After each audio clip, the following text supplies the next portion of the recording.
So back to mill. Back to mill. Yeah, this is a deck Kevin and I have been working on for a couple months now, and we're trying to make, you know, blue-black. We're calling it Dane mill, a thing in Legacy, and we already won matches, right? It's not like we enter all the leagues and we go like 0-5. I think didn't we actually go 2-3 last time? I don't remember. We went 2-3 last time, but our wins we were 2-0 on versus Standstill and versus that last I think it was Snowco. Yeah, especially like those mid-range control decks. Dude, that Standstill guy, we ran all over that Standstill guy. It was hilarious. That was fun. And our losses weren't even really like that bad. Like I remember I think it was versus Rug Delver, or maybe it was Death and Taxes. Like we got really far off one swamp and Thieves Golden Forces. Like we got them down to like 5 life and milled half their deck off one swamp. that was really cool. That's cool. Maroon Glaze, hey, how's it going? So regarding the deck, the main deck, the sideboard, how do you want to do it? Because that's how I'm gonna put it into Cardboard Live. So right now we talked a little bit about, like, you know, getting the Drown the Lochs back into the main deck. So we got 2 here. We got 3 Dazes. We can cut a Daze. Like, basically, the list that you sent me in the very end, that was 61 cards. And I think we played 61 before, but I tried to make this 60. So I basically removed the 2 Spell Pierces and added 1 Daze to make it 60.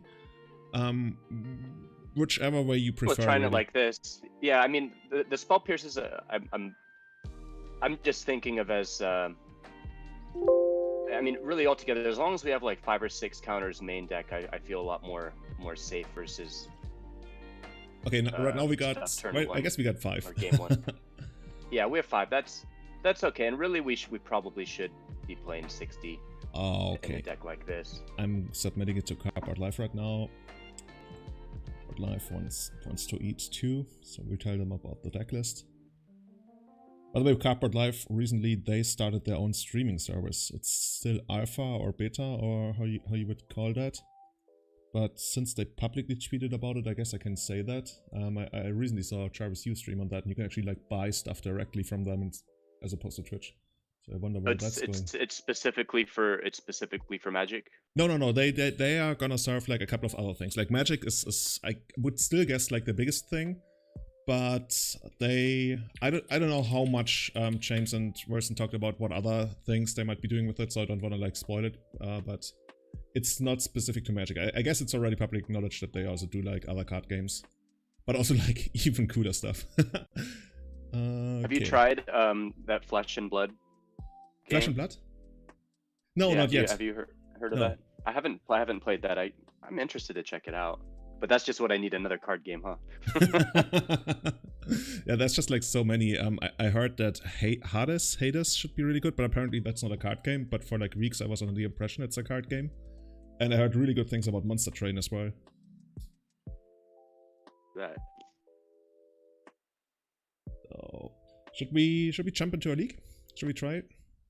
Yeah. Okay, let's go. Yeah, and the Bitterblossom's main worked out really well in the last bunch of games that I played. Oh, they did? Okay, cool. I felt like they were really good last time we played, so if you continued that impression, that's really good. Okay, let's see. I hope we don't get stream sniped by somebody with like a 500 card deck or something.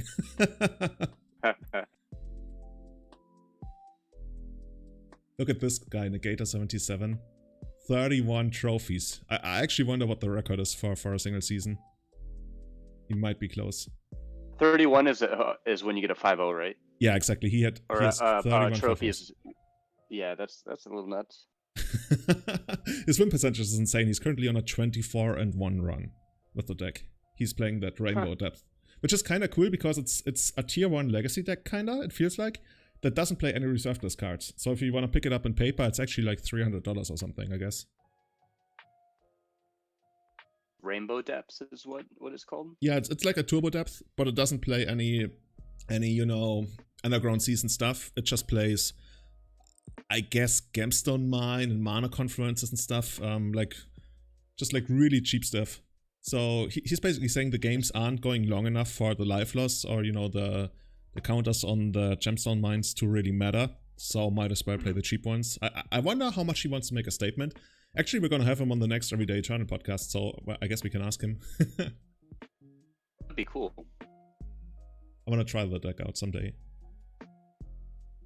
There was a short amount of time I was playing Turbo Depths, but I always wanted to go to just like strictly lands, but you know, getting a Tabernacle was never something I was really gonna aim at doing. I actually don't know how much they are right now. I bought one for 90 euros in 2010, I believe, but then I sold it when it was like 200 euros. But yeah, now it's probably like easily like a 4-figure amount or something. It hasn't jumped up. For the last time I checked, it didn't jump up like most of the rest of the reserve list in this whole year, but it's still like, yeah, it's still like 2,000 for a near mint, at least. For like an near mint, okay. Mike's saying 2,500. Yeah, I saw some heavy plays like a month or two ago, because I was considering maybe trying to pick one up, just a heavy play one just to have, but I held off. But I think I saw some heavy plays for like 1,600. Chat is saying English is 2,500. Oh man, I've never owned a car that was that expensive. It's not.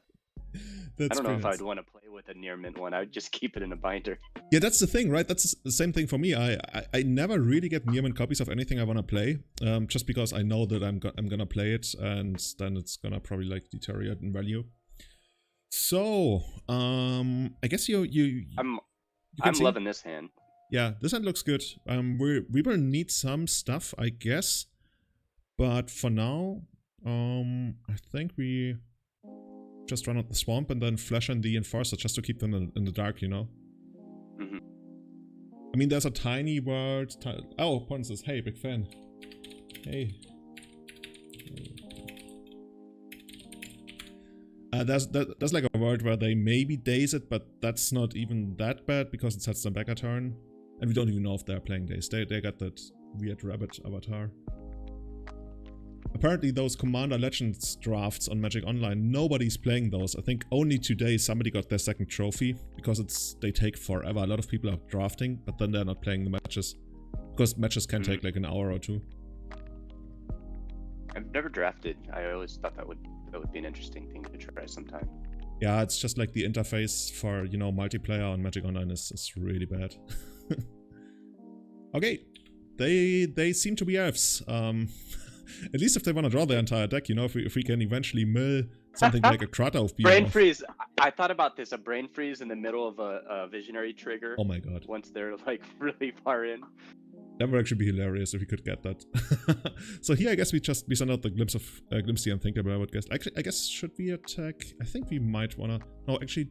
Well, if we glimpse first, then we have Death Touch and he won't... I mean, he's not gonna really block a 1/1 anyways, but... Yeah, and we also get that extra damage. And we can freely fetch the Undergrounds here. There's no downside against the elves unless they play Waste. Dude, one day I want to make Wasteland elves work. That would be interesting. That would catch a lot of people off guard. Okay, 1 Kratos Behemoth... 2 Kratos Behemoth already in the graveyard. Nice. So they can't kill us the turn they combo off. Unless they... I guess they can have like an Allosaurus Shepherd and then like enough creatures that are 5/5s. But it's gonna be so much harder for them to kill us. But they're not gonna have haste, so yeah, they gotta take an extra turn anyways. That's gonna... Oh, Pon is sending us sad smiley in chat.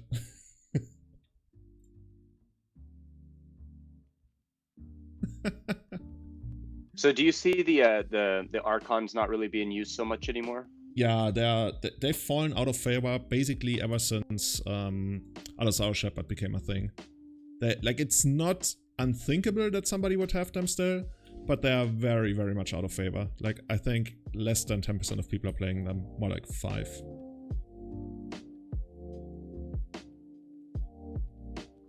Okay, everyone's just like doing their thing.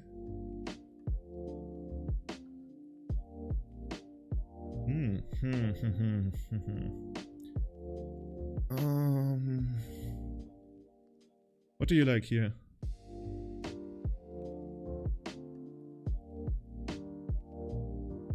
I'd be more inclined to just brainstorm. I don't want to throw away the visions yet because that'll be online pretty soon.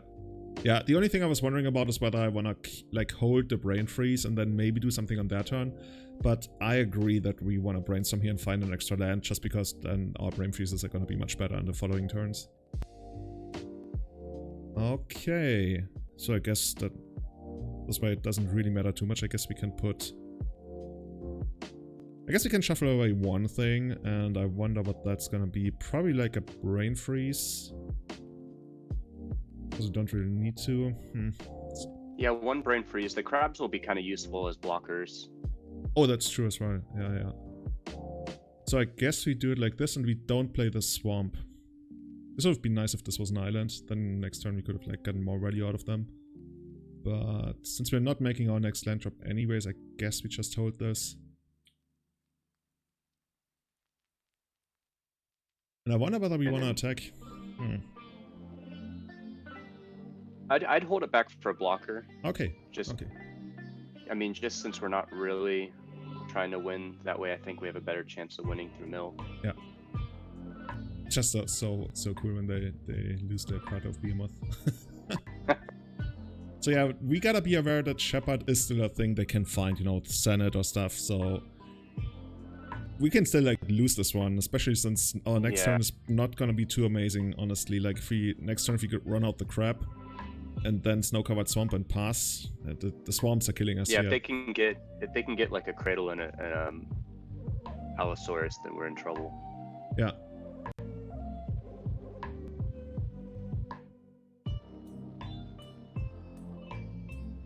You know, I wonder whether we might not even want to play the Ruin Crab and just hold the Brain Freeze for the following turn. Because it kind of feels like we can like get pretty good value with Brain Freeze next turn if they hit their land drop here and then like play 5 spells or something next turn. One more of those.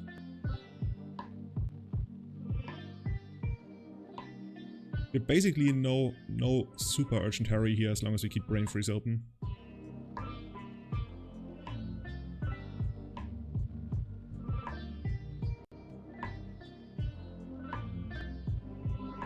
It's gonna be, yeah. So yeah, next turn they can really play a ton of spells next turn, so I think I very much wanna keep the Brain Freeze open here next turn.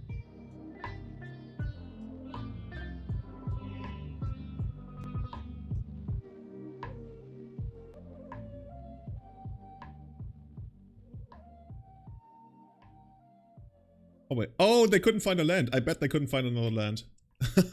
There's a forest in the graveyard. There's one bayou here. And a savannah. In a savannah, and there might be another bayou in hand. Oh, so they might be on Archon if they have the savannah in the graveyard. That's true. They probably are then. That's true. So I think it makes sense here to just pass again. That's probably what we want to do. Just get better value out of the Brain Freeze, because right now running out the crab doesn't really do too much.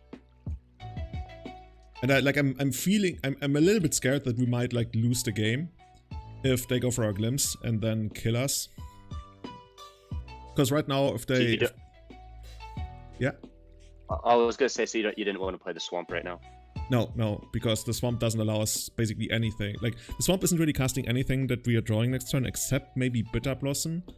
And, like, basically the idea here right now is we pass, they do something on their turn, we end of turn Brain Freeze, or maybe even kill them with the Brain Freeze, who knows. And then we untap, we play either a Crab or the Ponder, or actually probably like the Visions of Beyond, actually.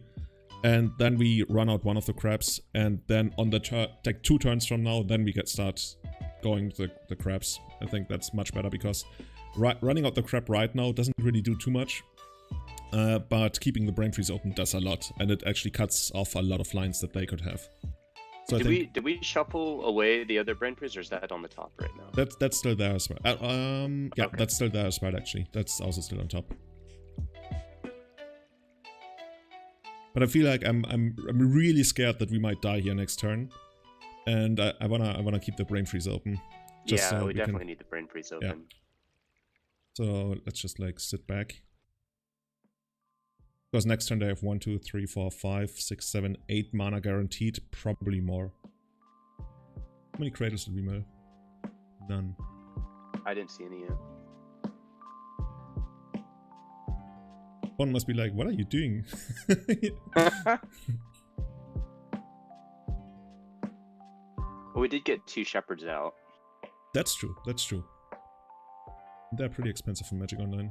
I guess they came down in price. They used to be like a place that was like 600. Crazy. Yeah. Okay, let's see. How about starting off with a Glimpse of Nature?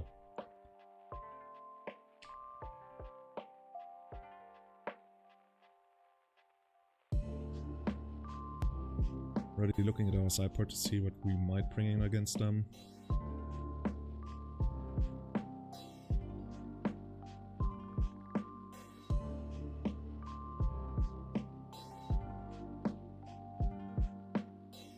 I would think bringing in the other Brain Freeze, maybe the Force of Wills. Yeah. Or Force of Negation. I don't know whether I want the 4th Brain Freeze here. Really, it's just like a little bit clunky. And we really only need like 1 or 2 against them at maximum anyway. And like half the games we lose, Brain Freeze is not going to be good because it's going to be a natural order game. So I'm more like maybe Forces. And then we'll need to see. Like Forces I don't hate, depending on what we can take out. I think we're just gonna take a look at the deck once we see it, but that's how I'm feeling. I could even see like a Surgical maybe, since like taking out the crowd oath, but it's a little bit random whether we're actually gonna hit the crowd oath.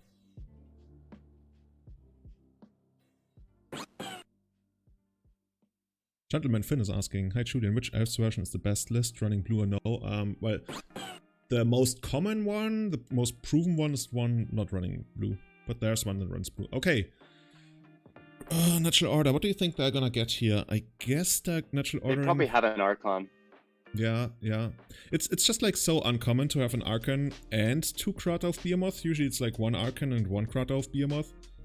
Like, nobody really runs 2 Crowd Oath Behemoth and an Archon. I mean, it could be an Archon, but I think it's quite unlikely. Or just a Shepherd. I think it's Shepherd, and I think the Savannah might just be for sideboard stuff, because like people sometimes run Deafening Silence and stuff in the sideboard. I mean, they could still have Archon Maindeck, it's not like super crazy, but it's like super rare. It's unusual to have the 3 in. Yeah, and like casting the Brain Freeze here, I guess mills them for 6, so that wouldn't be the worst. But I'm also not thrilled. That might get us to Threshold on the Visions. I don't know how much they have right now. Yeah. But we can always do that later, right? I would think.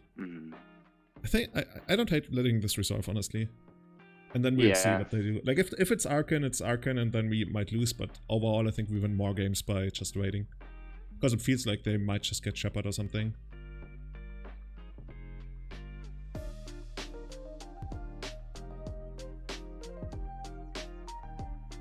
I wonder what they're actually gonna get. Takes them a while to decide. Okay, it's Shepherd, yeah. Wait, they didn't play anything else? Well, I guess we still have the Brain Freeze, just so we can use our mana. Just to get some. Yeah.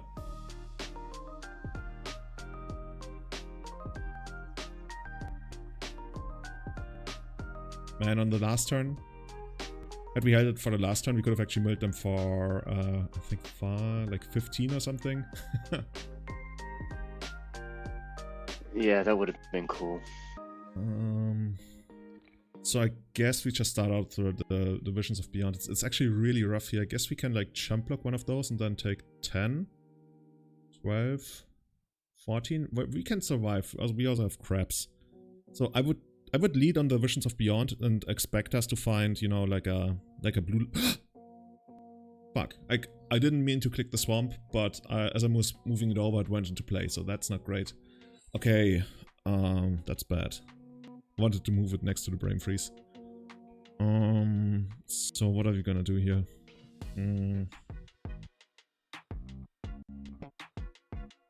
I guess we still just have to Visions of Beyond, and maybe, you know, maybe we find like an Enforcer. Like at this point... we just need blockers. If we could find 2 Enforcers, that would actually be rad, that take out 2 of their elves. Oh, they just bounce and block. The snow-covered swamps, they're killing us. We got so much stuff, but the mana base is making it hard. We just need more blue. Yeah, I don't think we're winning this one. Yeah, this looked pretty good for most of the game, but now it feels like a little bit out of control. Just because of the blue mana. Look at this, we might be losing the game with 8 cards in hand next turn. Or 7, I guess.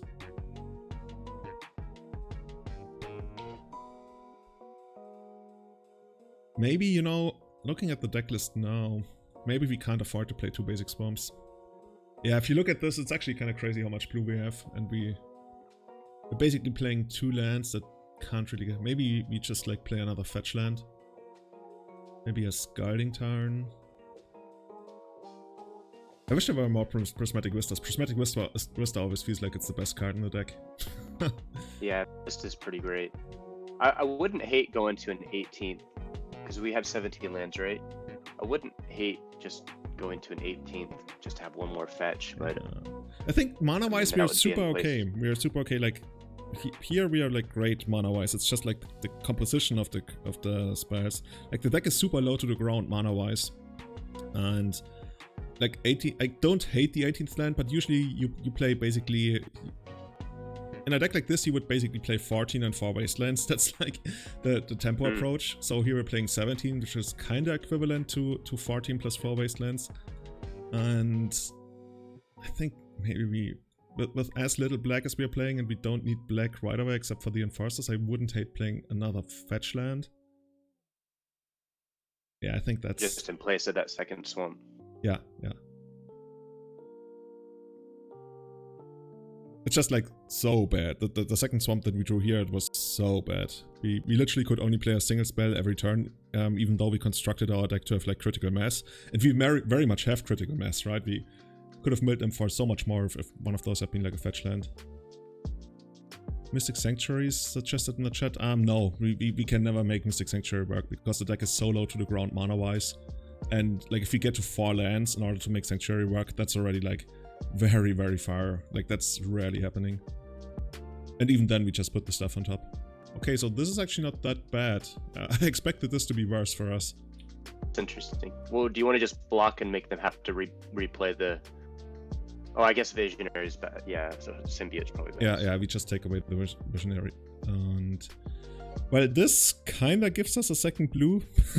Okay, so Daze is actually hilarious in the sense that we can filter... We can actually... for the cost of our card... This is basically Lotus Petal. The Daze here is basically Lotus Petal. Now I'm wondering what's the best way to do it. We can maybe even get like a decent Brain Freeze or something. So we could... float blue...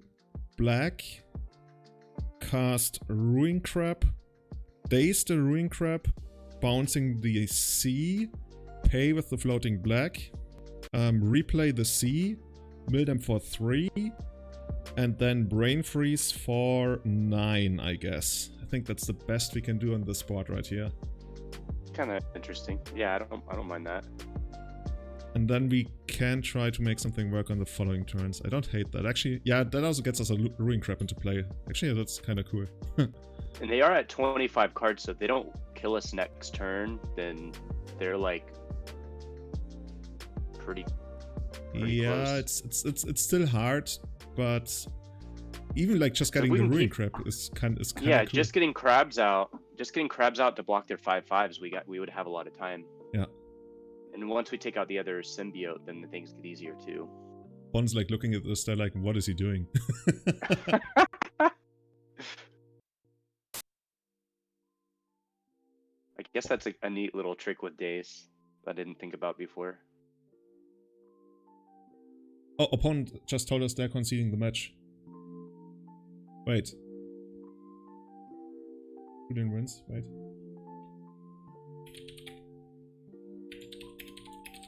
Okay, so this is weird. Interesting. Well, I guess we won. So I just bribed them. He had to pull out. Yeah, he had to pull out because he's playing the Legacy Challenge, and his Legacy Challenge match started, and they just told me that they can't they can't have their head in 2 spaces at the same time. So I would have actually loved to see how this one would play out. Yeah, that was actually kind of turning around for us a bit. So let's say they had 25 left, right? We were about to mill them for 5. They draw a card for the turn, so they're gonna have 15 left.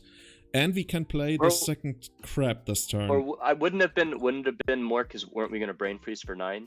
Oh yeah. Oh yeah, we're not playing the second crab, so we're milling them for 9. 9 plus the 3. 9 plus the 3 from the crab, so 12. So they'd be at 13. So literally, if we 12, yeah. You're right. Get like a glimpse.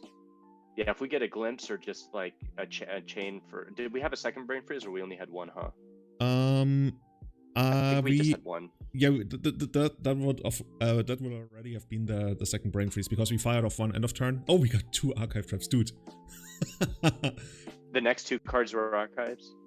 No, here in the game. Oh, here. Oh, okay. We're definitely keeping. Now. Come on, let's hit them. Nice. Let's hit them with double archive trap. I want to see it. I really wish we could have finished that last game. That would have been cool. I actually think we might have actually been favored. Like, if the best they can get with natural order is that dude, and we got like 2 blockers that we don't even like need all that much really, and like we got more crabs coming up. We still have like 2 more crabs in hand, and I think we could have actually pulled it off. And just sitting with the death touch, you know, yeah, that definitely helped.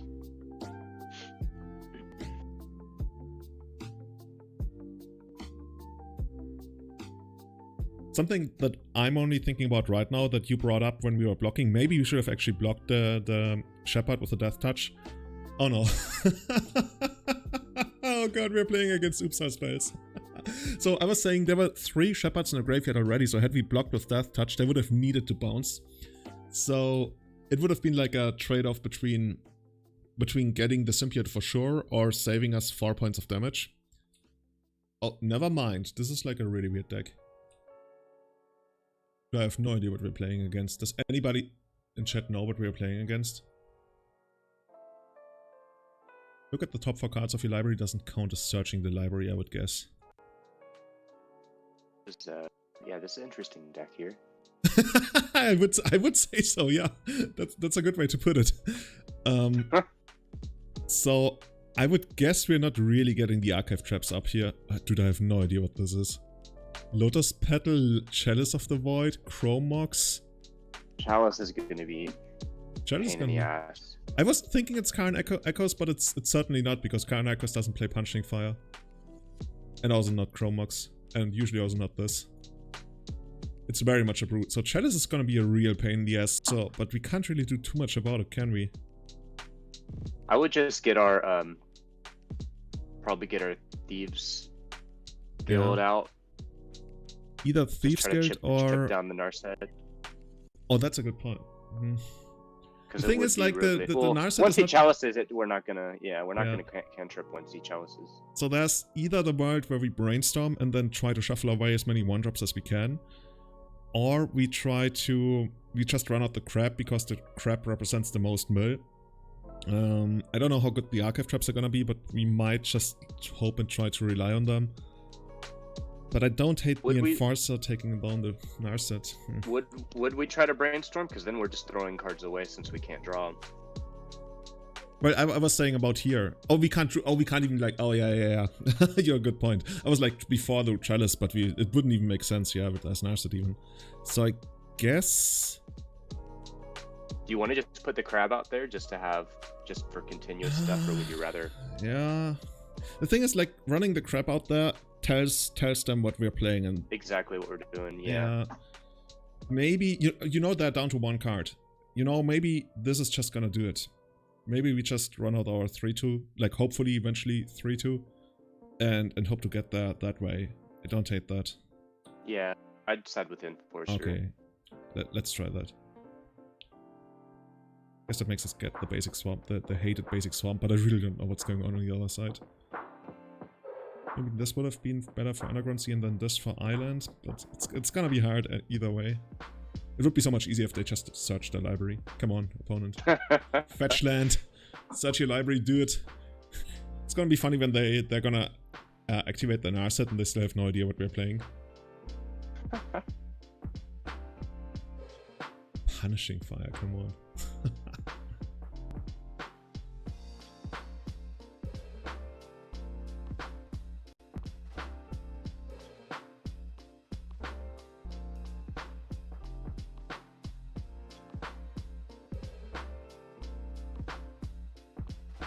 So are you guys locking down more over there?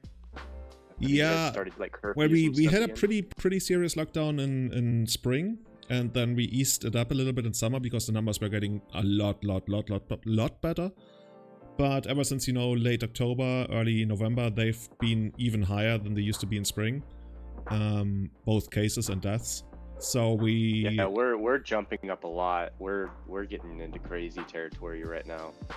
But like, you're I also... think we had like 200,000 cases the other day. In one day.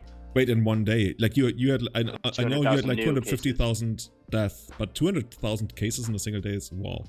Yeah, it was going like 150, 160 days in a row. So in Germany, our record was 2,300 in a day.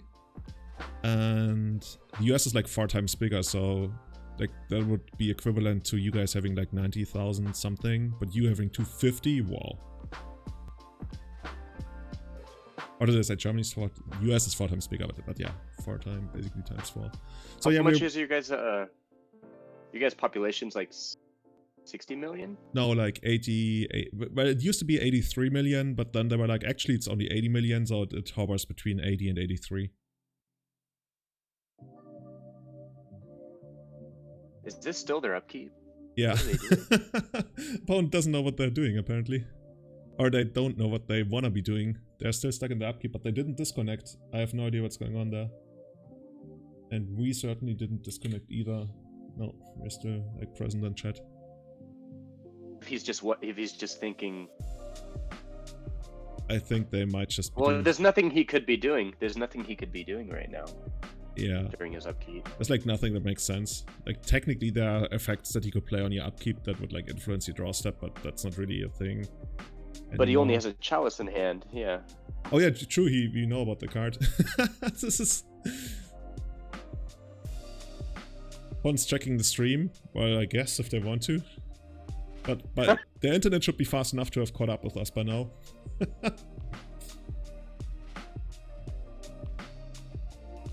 So yeah, we were talking about Thanksgiving earlier, and to me, like on a cultural level, like there's many things I want to see and experience all over the world, but something I want to see in the US one day and experience is like a big, awesome dinner. Like, or not even dinner, you do it like more like lunch, dinner, all in once. Like a huge 30-person table and like all this table full of food. And have like turkey and I guess you call it gravy sauce or something. You know, all the stuff that I used to see in American movies and series like in France and everywhere. And then you sit down in the afternoon, you play like American football and stuff. Okay, anyway, so here's Karn. Damn, Karn doesn't search the library. Flashing... Oh, shoot. I mean, we can still... We can just like... We don't need to flash anything in, right? We just let it resolve. Yeah. And then... I mean, I kind of rather him do that than the chalice. Chalice, right?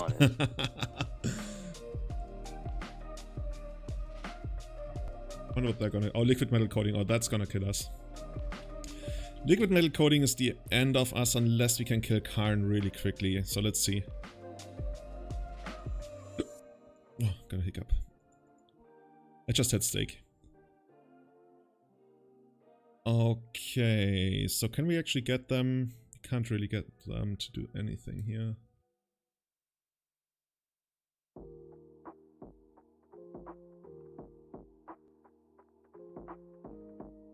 Yeah, that was horses. Yeah, that was really bad. Like running out the Prismatic Vista was just like so bad. That's actually the difference between losing and winning this game, I think. Because had we, or I stupidly ran out the Vista, had we run out the Scalding Tarn, then we would have gotten an Underground Sea here at end of turn, run out the Thieves Guild Enforcer, and then untap, play the Crab, play the fetch land and fetch. Thieves Guild Enforcer would be big enough the way I see it. And then we could actually take down the Karn right away and the liquid metal coating wouldn't be doing anything. Instead, we can't play the Crab. So that's really a big thing right now.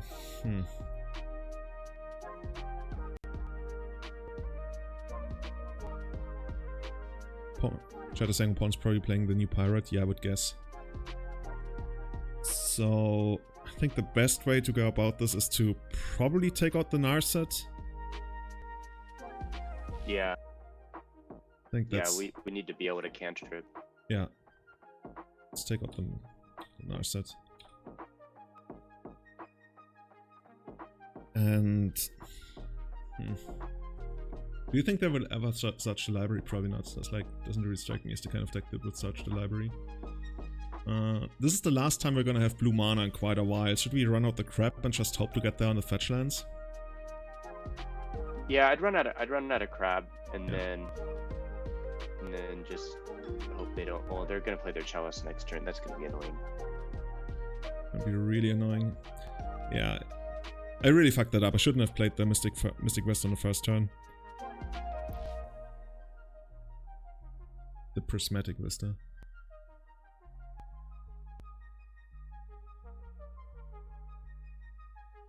I guess this is where the coding comes down. Oh yeah, I guess you can do chalice too. Basically do both, and that's gonna... I wonder which land they're gonna take away. Probably the island. They should really take away the island.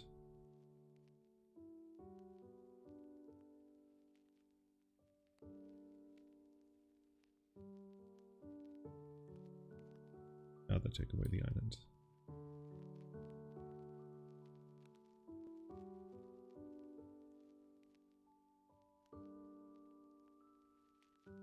And now we can't really do anything except for, I guess, trying to keep Karn in check.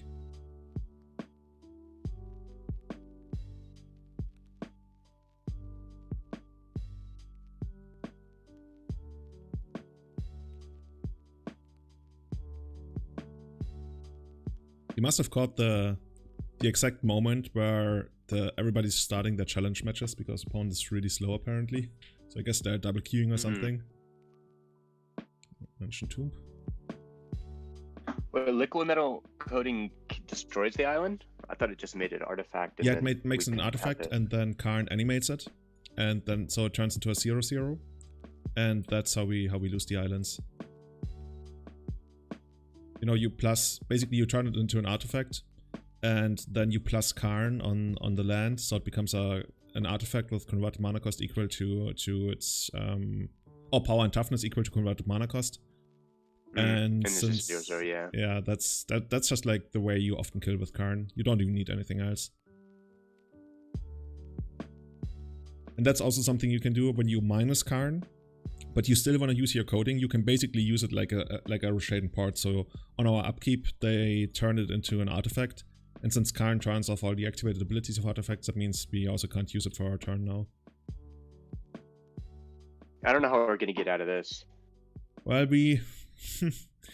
they're down to 9 lands, and they can't really use their lands all that much anymore. And we can mill them here. Well, it's... The fetch land allows us to actually have blue mana for a turn, but we can't really do anything with the chalice on the board. But we can at least see some more stuff that's happening in that deck. Chat is suggesting they could time out. Okay, yeah, I guess technically. So for example, if we could actually get, you know, like another fetch land and a Bitterblossom, I think we actually win this game. But actually maybe we don't, depending on what the Karn does.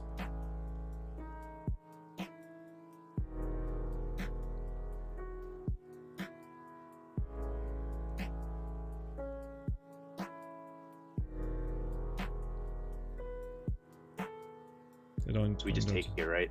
Yeah. They can just like pump it. Yeah, this would have been like a pretty decent hand against a deck that's, well, not this. They had a pretty quick start. Yeah, and at least we get to sideboard now, so I want to see how our sideboarding is going to be, how effective that's going to be, but yeah, that's pretty rough. Now they can basically force us to fetch, and then, yeah, we're actually like locked at this point. We're never going to have more than 1 mana. But okay, let's see what they're going to do here. There's an LED.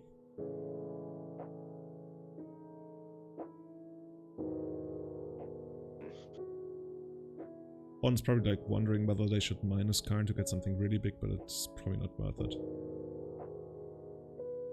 Hull Breacher, okay, at least we know about that now. Okay, what's that gonna be? Karn dies. They get Teferi's Puzzle Box, okay, this... oh god.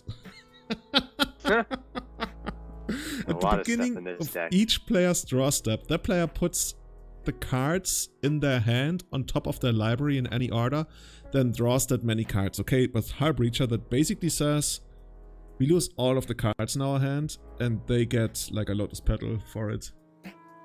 Beginning of each player's draw step, the player puts cards in. Yeah, so we draw for the turn. Then the card is put back on top. Yeah, okay, that's Put on bottom. Oh, bottom. It's cards in the hand, bottom. Yeah, that's basically hard luck. We can only play instants anymore. Yeah, that's kind of cool. Okay, let's mill them for 2 more, for 3 more, and see what else is in that deck, because this is actually hilarious. Cool. They just kind of jammed a bunch of stuff together. Who would ever do that? This is the rogue deck meeting. Okay, let's see what we're gonna do about this. I would think bringing in the forces. What do you think? Yeah, I like the Brazen Borrowers. That's the first thing I'm considering, and then probably the forces. Even though the Force of Negations are probably better, because I didn't really see anything we wanna...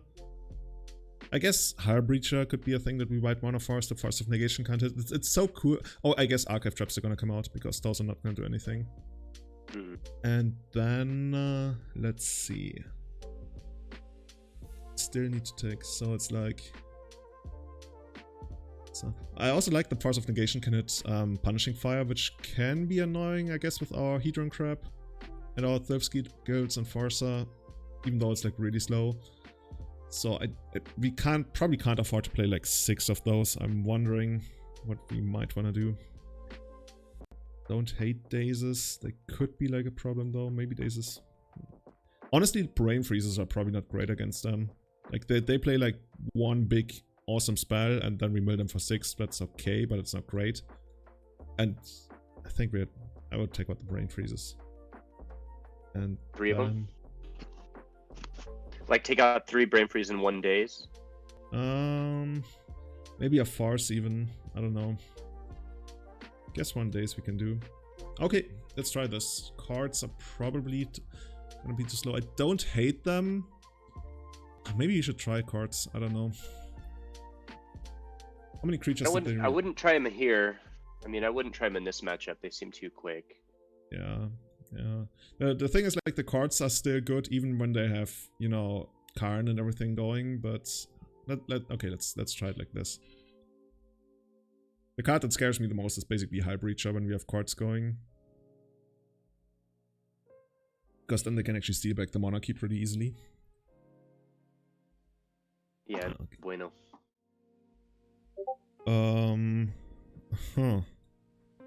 I don't hate this hand, even though it's really not good, is it? Yeah, it's not. The thing is, we have like I don't 2 really forces. like it. Maybe we just gotta keep it. We still just, we just still turn 1 Ponder and we can. Yeah. Find our second land drop and then we're okay. We basically need one of our recurring sources of mill. Like what I want to find here is like Thieves Guild and Forcer, another land, and a Bitterblossom or something. Then we can like pitch, you know, the glimpses to the forces, and maybe even draw on the Loch something. One's still busy. I bet they're double. Okay, they're mulligan to 6, so there's hope.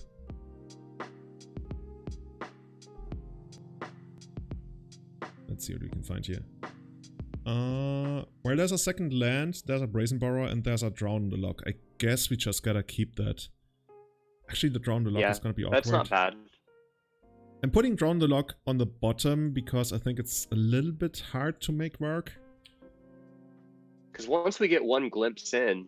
Yeah. I was hoping that we could pitch both glimpses to the forces in the... But... Here, they're casting Chalice in the first turn. We could Drown and lock it, but that... we not Drown the Loch.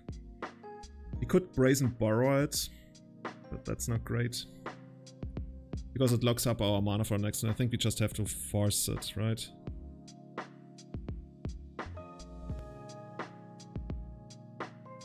I would force it, pitching, probably Drown the Loch. What do you think? Yeah, either between Drown the Loch or Glimpse. But you would force this as well, right? Because you have Brazen Borrower coming I would definitely up, so force it. Okay. I think I'm gonna go with the Drown the Loch here. The thing is, we have Brazen Borrower coming up, so we could bounce it and then try to counter it later on. because right now like it's not that annoying really. We don't really have any one spells and we can always like bounce it later on. But this way we actually get to cast Glimpse the Unthinkable next turn, and that's gonna use our mana much better. Let's hit them for 10 and let's see.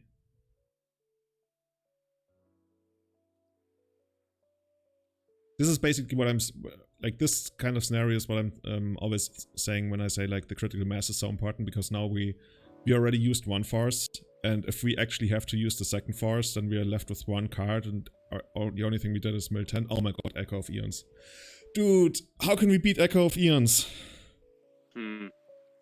Echo of Eons is good. Oh, dude, we need Surgical for that, or we need to counter that. Like that card undoes everything we've accomplished. Then grave it into a library and draw 7 cards.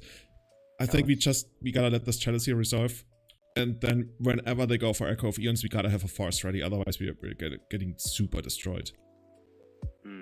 Daze. Maybe we can even like Daze it at some point. Just like hit them hard with this. But this is gonna be so hard. Especially since we're probably gonna give them more Echo of Eons as the game goes on. Not the kind of matchup I want to hit. Let's see. 2, 4, 5 mana. Oh, they're casting Echo. Like, we have to force this. This is otherwise going to destroy us. I guess force pitch Daze, because we can maybe... You know, there's a world where we run out the Brazen Borrower as a creature and we beat them down because they got nothing going on. So I think we pitch the Daze here. There's actually a world where we win this game by beatdown, maybe even.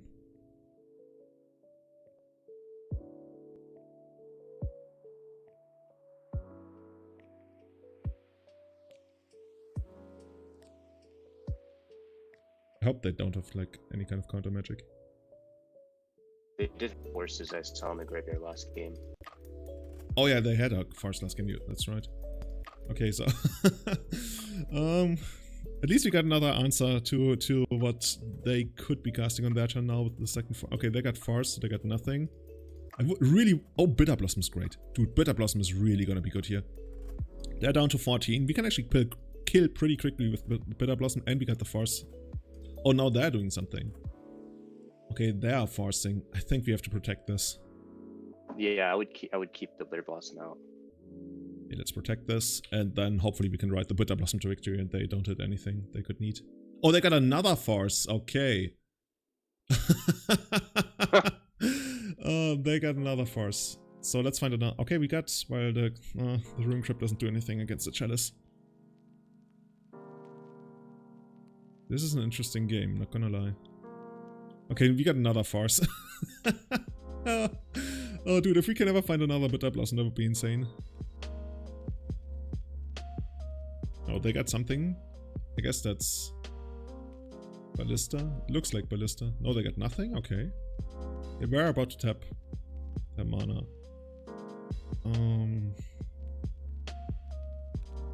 This is the kind of game that I was like thinking about when I was like thinking about Court of Cunning. Oh. So we can just like keep the Prismatic Vista in hand and see where that's gonna go from here. And opponent still got nothing. That's really weird.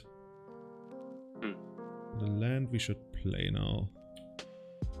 No, there's a world where we eventually get to hardcast force maybe. We only have basically... Oh, High Breacher. Oh god.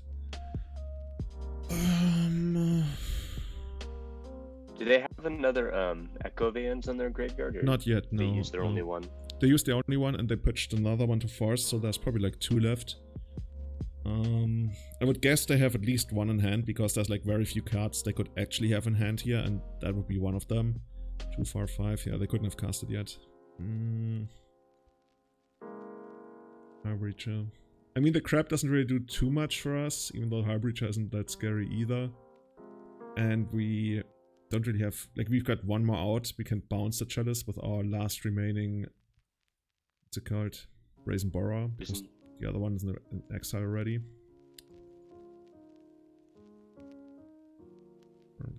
Honestly, I think maybe our best path to victory right now is just finding Bitterblossom, and that High Breacher is gonna be okay, because we're not resolving our draw spells anyway against the Chalice. I think we let it resolve. So let's try that. Yeah, I agree.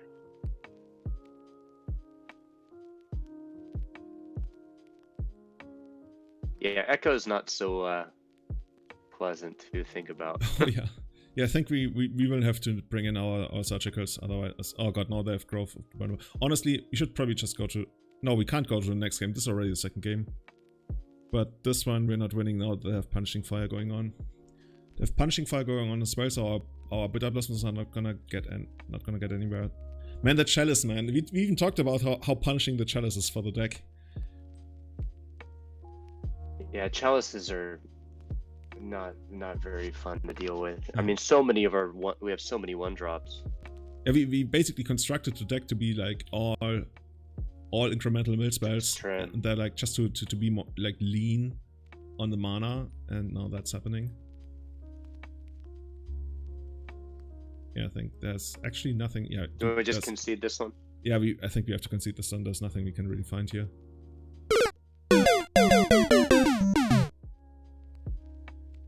Okay, those were two interesting matches. Yeah, I didn't see that one coming. Yeah, let's see. Okay, anybody? If there's anybody out there with Snowco who wants to snipe us, we're down. We want to play against decks that show up more. Snowco's fun Than once in a blue moon. I don't know what you'd call that deck. Rogue, Brew, Echo of... I saw I had Dak Faden. Yeah.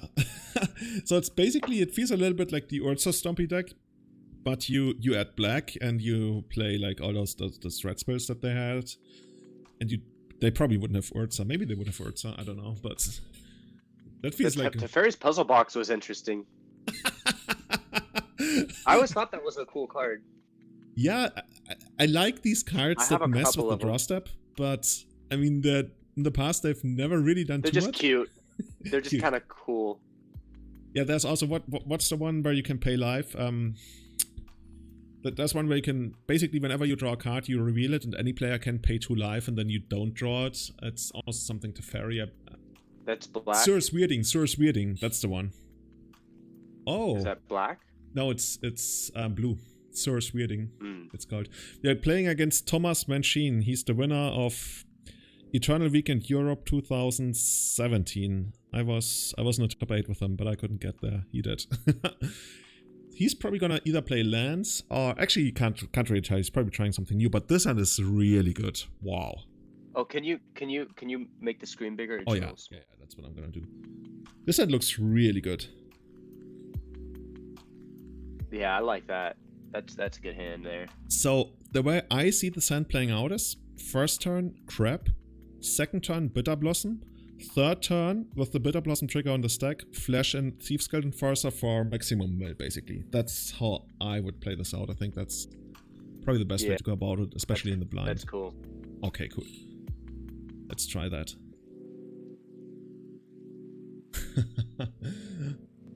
Wonder what he's on now. He used to play like some Uro lands pretty well recently.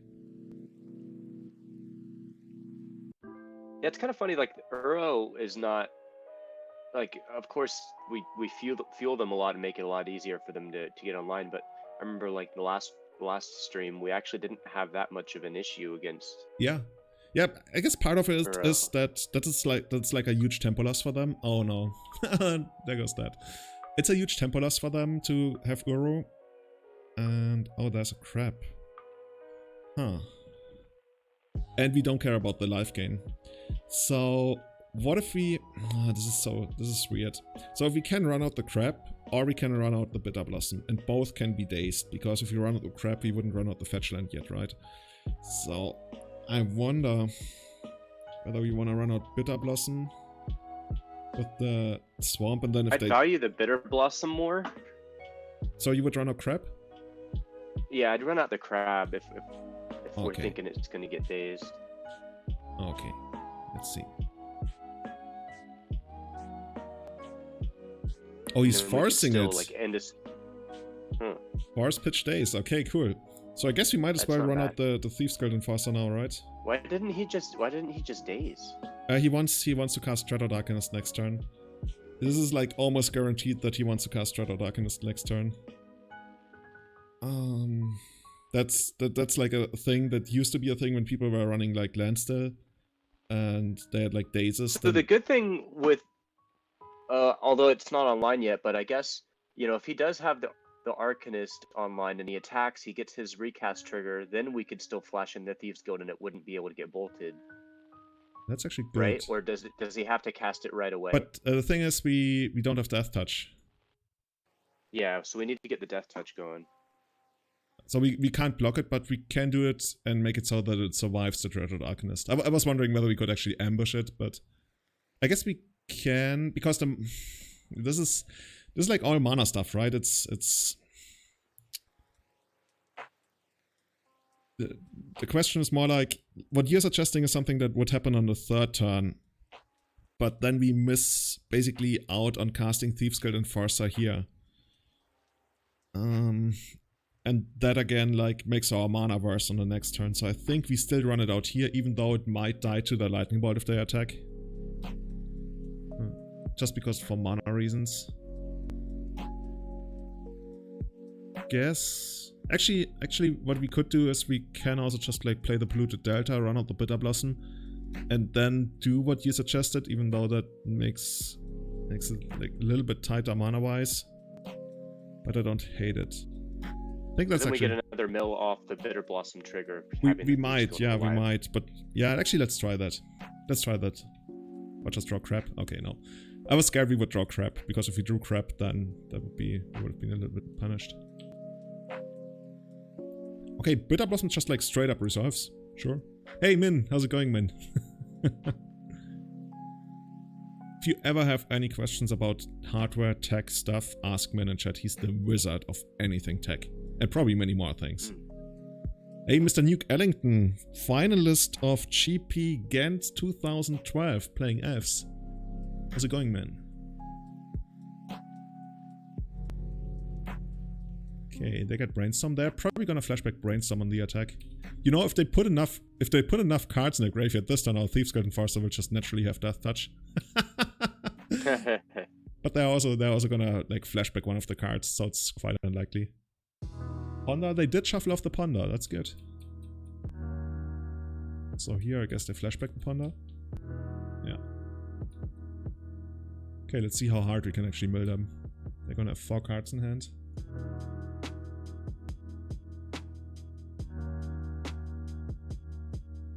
We should be getting to Death Touch realm just off of the flash in and the 2 triggers. Yeah. So here we could get to 6 basically, and we need 8, right? Yeah, it's 8. Because we get 2 from the Thieves Gold coming in, 2 from the Bitterblossom trigger. Yeah. That puts us to 8 right there, yeah. That was fine.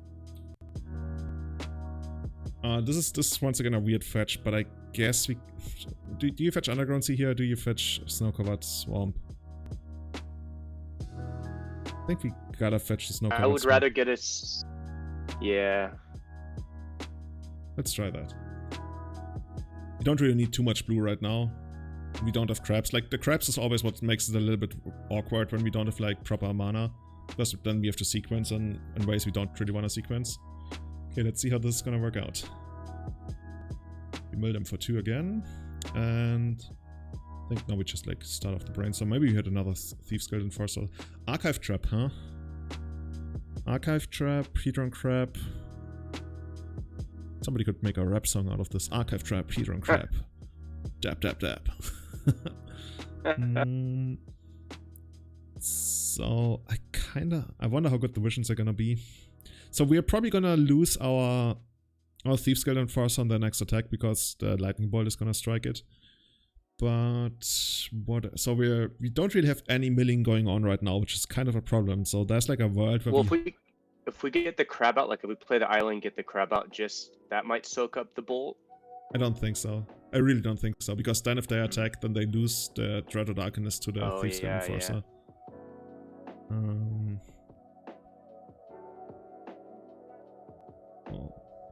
Interestingly, when they attack, you know, they could take out the crab, and then they're gonna have 7 cards in the graveyard.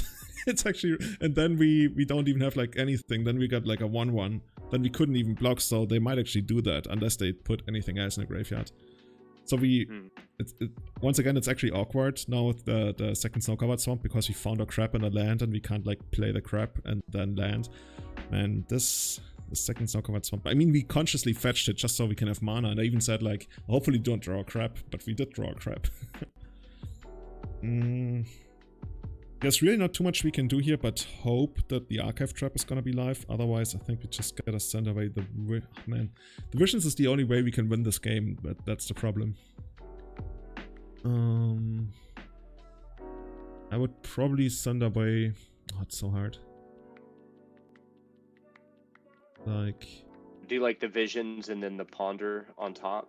Well, I want to cast the ponder this turn so we can shuffle away the stuff, because we're not winning with what we have here. Like, this is really bad.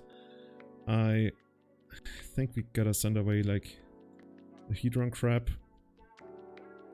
And probably the archive trap. Oh, this is so bad, though. Let's try it. Maybe, you know, maybe. What I'm looking for here is basically just more Bitterblossoms. Thieves Guild. And Thieves Guild, yeah. Library. Another Ponder. Ponder isn't the worst here. Is not the worst, I guess.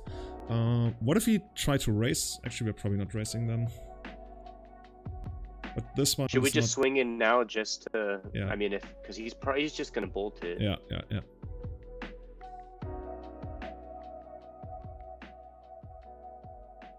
Okay, at least the diver didn't flip. I guess I should not have 6 here. Because I could actually have another Thieves Guild Enforcer. Oh, and they're putting the 9th card in the graveyard, so now even if they flashback. So technically, if we had a Thieves Guild Enforcer and they attack with this, then we could still kill it.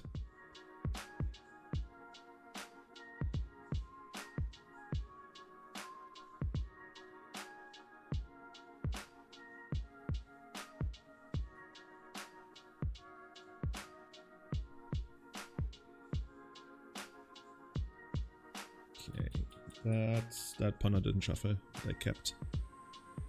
There must be a lightning bolt, right? Yeah, it's a lightning bolt.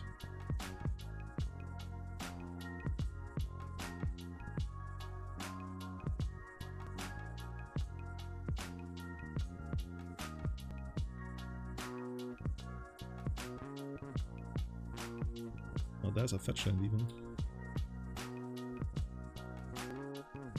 Oh, we got the archive trap, man. Okay. So they played a fetch land and we drew an archive trap. So there's a world, you know, where all of this could work out. And there's a Hedron Crab and 2 fetch lands on top, which are gonna mill 6 if the Hedron Crab survives. I don't hate it. Like, this is probably like our best bet to win the game. Yeah, that's not bad. So let's try that. Shuffle your library. Nope. And not gonna run out the crab, because there's like no need to anyway, and it might just die. Whereas otherwise we could at least get to keep it. And I guess we just keep those fairy rogues back to trade with the Delver, because the Delver is gonna flip. Let's try that.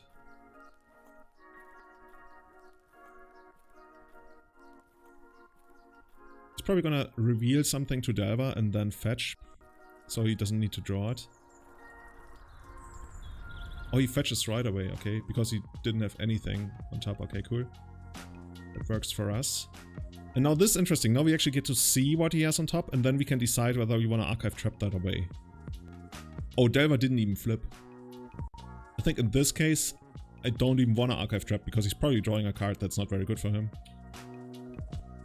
Let's just, like, let that happen. How many other opportunities are we gonna have to really cast the trap? Well, we're casting the trap on this turn. We're just not doing it on Oh, just not yet. Okay. Yeah, because the top card of his deck was apparently, like, pretty bad. Maybe I should have done it in respawn to the Brainstorm now.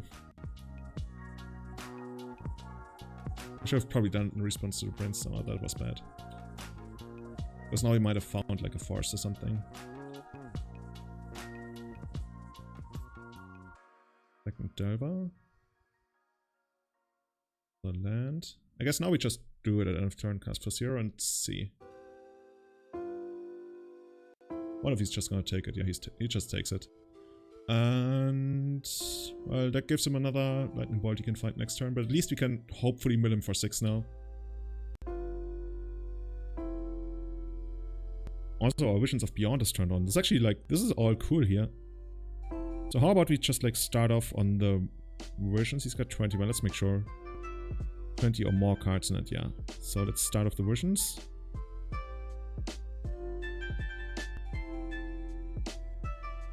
I don't know if he's gonna fight over this. He's actually fighting over the Visions, okay.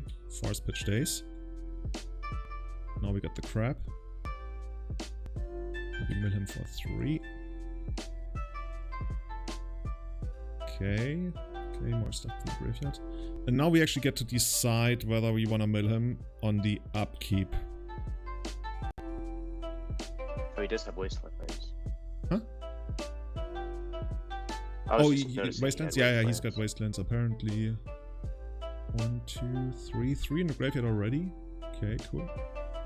So let's see what the first Delver reveals there. It's a Ponder. So now we should actually fetch.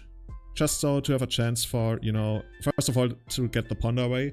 And second of all, there's a chance that his second Delver doesn't flip. So let's take that one away.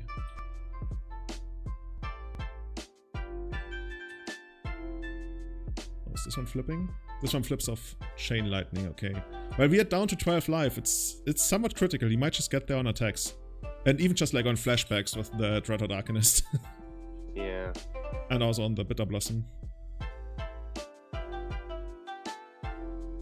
Well, if we can get like another Visions of Beyond. Well, we got another fetch. Actually, we don't have another fetch on the top. We don't know. We fetched, yeah.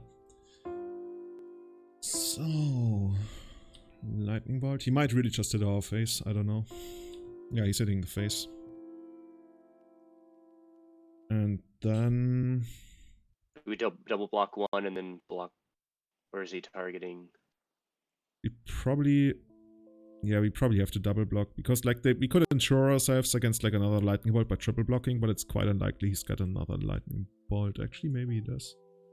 No, there's only one lightning bolt left in the deck. He could have it.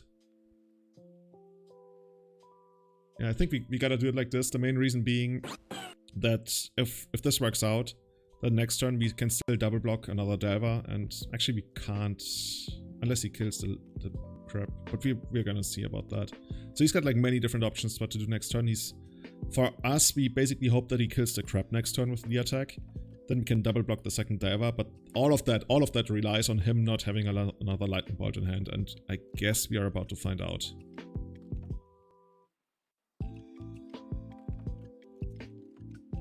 Somebody in chat is saying Rule Born came second in the Modern Challenge with Mill. Like, apparently Mill is a really top tier deck in Modern. I hear about that like all the time.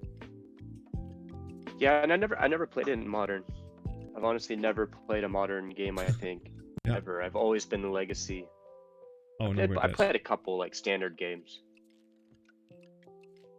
No, we're dead. Now you can basically flashback both bolts. Just double. Yeah.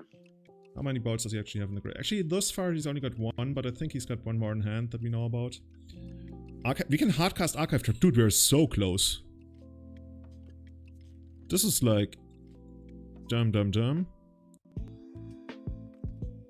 Okay. Just run it. He's down to 4 cards. Dude, we came so fucking close. This is insane. Oh, man. Once again, we would have had another... Yeah, now we just like lose to this. We would have had another mill 3 if this was an Underground Sea. And now we could... Okay, this was actually really close, dude. Down to 3?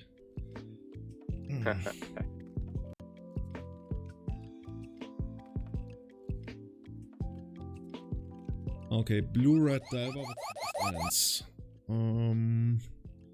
There's really not too much I would really change about the matchup, about our configuration here. Is there anything in the sideboard that you're looking at that makes you feel, hey, we might want that in the matchup? I wouldn't hate just bringing in like 2 surgicals. Or a lightning bolt? Yeah, for a lightning bolt or just for a Dreadhorde.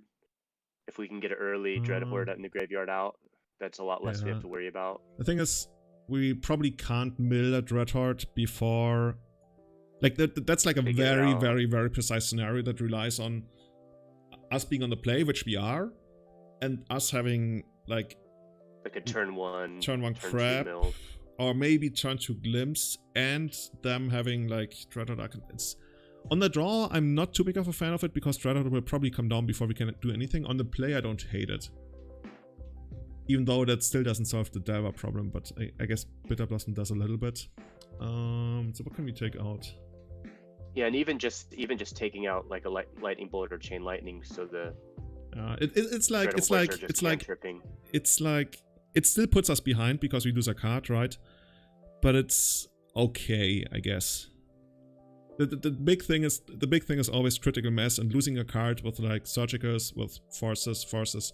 That's a really, really big deal in this deck, and that always makes me like when we bring in forces and Force of Negations or surgicals. But let's see how that goes.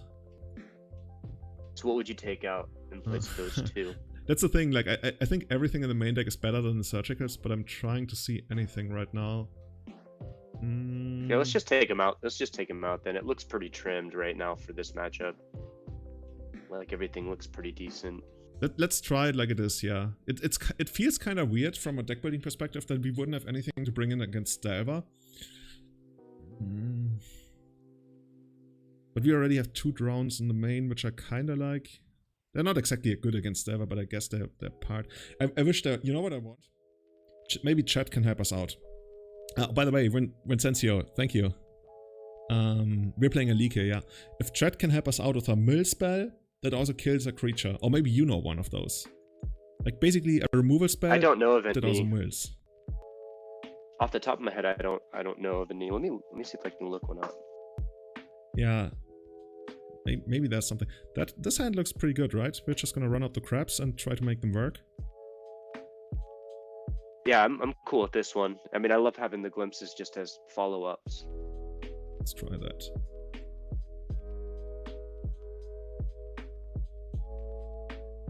Like first crab's probably gonna get bolted. Let's see. He's gotta have the bolt. I mean, he's got 6 bolts, so probably, yeah. Red mana. Otherwise, dude, we could have milled him for so much.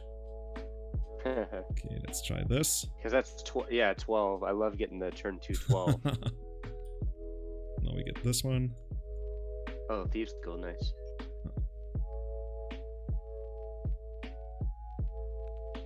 And while it's still like unlikely for him to have Daze, let's just run this out. Oh, he's got Pyroblast as well. Okay, we milled a Pyro. He's got Court of Cunning, dude. That guy is not respecting our Thieves Guild Enforcer. Okay, that's Dreaded Arcanist.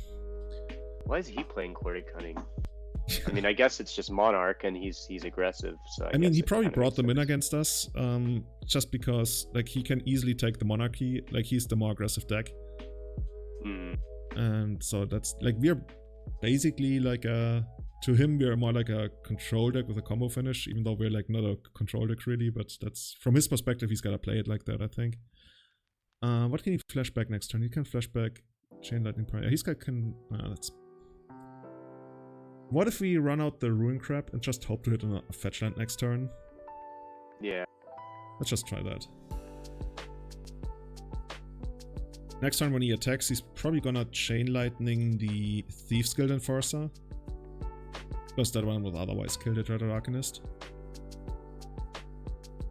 Yeah, this is pretty straightforward from how he's gonna play it.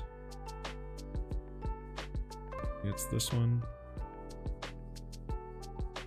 Then we basically double block this. And now like a fetch land would be pretty bonkers.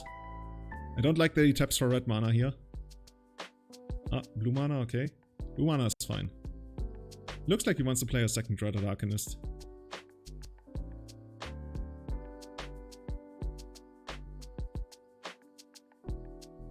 Fetch land, come on. Oh, he's fetching on our upkeep, okay. I mean, sure. He's probably fetching on our upkeep. You know what? Do you know why he's fetching on our upkeep?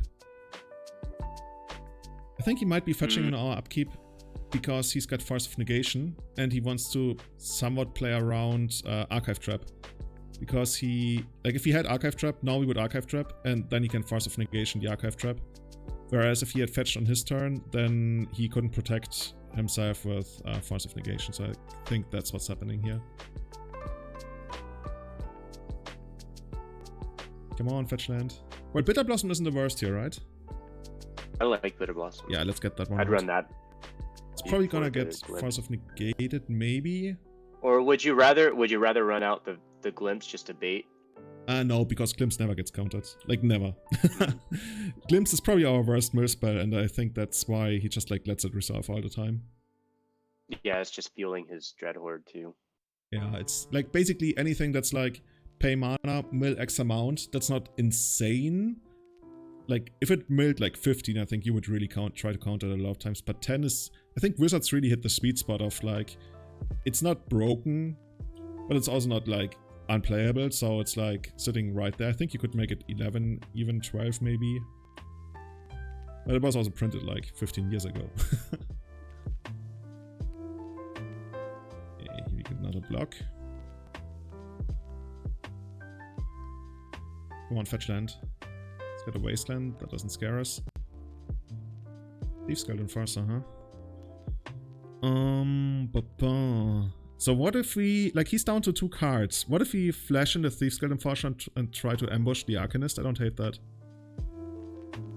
After he Pyroblasts, or yeah, after he does his... Yeah, after he does his attack. Yeah. He's probably gonna get back Preordain or Brainstorm. But that feels pretty good, honestly. Like, of course, there's always a scenario where, you know, he's got something. But if the something he can have we can't beat anyway, then we might as well play as if he didn't have it. Let's see how this is gonna go. Everything's coming in.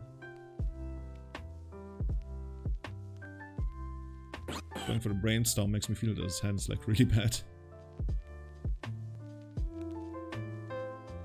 Do you want to flash in response to the Brainstorm? I was considering it. The thing is, then he might probably change the way he plays his Brainstorm, and I didn't want to give him that information.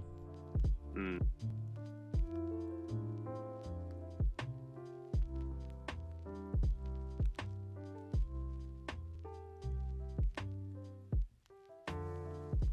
Happening here. Oh, he's...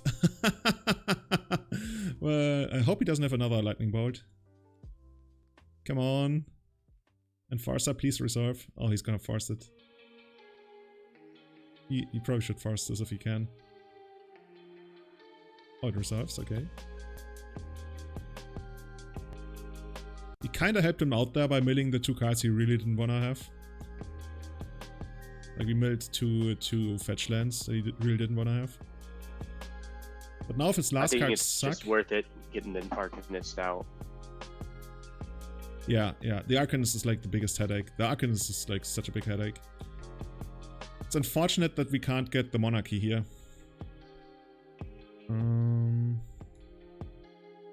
But I guess we can draw 10. 10, yeah, sweet, I wish. I guess we can draw 3.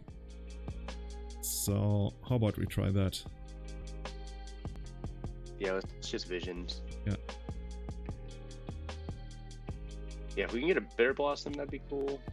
I still like a Daze, but I think it might be worth trying.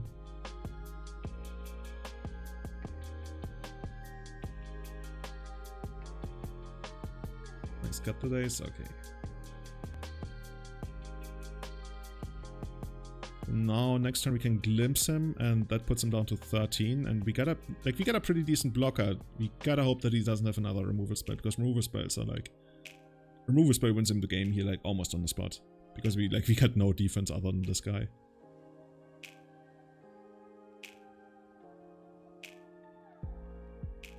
But Young Pyromancer really takes me back. It's been a while since we've seen that card doing work. Ah, there's the removal spell. And that hits us for 6, and then we got basically 1 draw, which I think there's nothing in the deck we can draw here. Another Glimpse to be. We just... Check this out. You take him down to 10 with another Glimpse in hand? But I guess he might have like another, you know, spell or something. Come on, one more land. Don't have it. Vincencio, we haven't used card yet. We've been, like, our first round was against elves, second round was against, well, I let chat decide what that deck was. And now we're playing against Blue Red Delver, which is probably like a really tough matchup. And also, but we were surprisingly close. Yeah, once again. Both matches. The deck is really just one attack step. Yeah, like an aggressive Delver deck with what's the guy called? Dreaded Arcanist. And he got so many Arcanist triggers. Like for him to get that Arcanist triggers, we still did okay. I wonder if there's anything. Didn't you say you just like checked out whether there's any removal spells that also mill? I didn't find any. Huh. Like the closest we can get is having our Flash Thieves Guild Enforcer with Death Touch, which has like a strong mill sub-theme. That's the closest I can really imagine. Wizards, can you print that? Can we just like, can't we like tweet at them, Wizard roll up? Tweet at them like we want a mill removal deck. Or yeah, just like a mill removal spell, like, I don't know, give me 1 mana, like Fatal Push, but you can only use it on like creatures with converted mana cost 1 or 2, and it mills for 4. It's probably insane actually, because it's like a black and blue. Oh, for 2 mana? Okay, for 2 mana I would want it to mill for 6. 5 or 6. 6 might be broken. Something 6 like that. might be broken. Yeah. One can hope. So that and we need a Llanowar elf that has reach. Yeah, that's the big deal. Dude, if we ever get that. That would change so many of F's matchups. Like, okay, I guess I would quickly come up with another card that we need. But I mean, we already got Allosaurus Shepherd, which is like, that's the kind of card I would have come up with. And people would be like, dude, that's never happening. Like, oh, come on. So, we're on the draw this time. I don't hate this. We got the crab. On the draw, I like this hand. Just because, you know, we got one more shot at finding a land for our second turn. I guess we just keep it, right? Yeah, I like this. Yeah, let's go with this. And we even have like a little bit of protection. Underground Sea, huh? Can't really make out what the opponent's playing thus far. Hedron Crab. Crab. You know, at this point, they probably think we're like a weird build of Hogak. They're brainstorming in response, that's fine.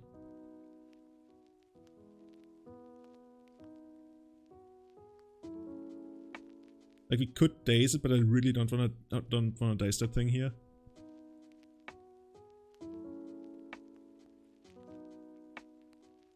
The Brainstorm? Yeah. Okay, because... Yeah, okay. I would let it resolve.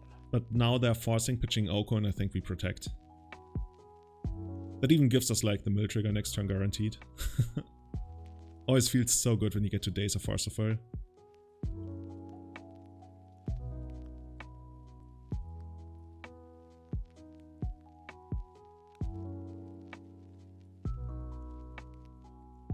Okay, apparently opponent didn't have like a second land, so we just...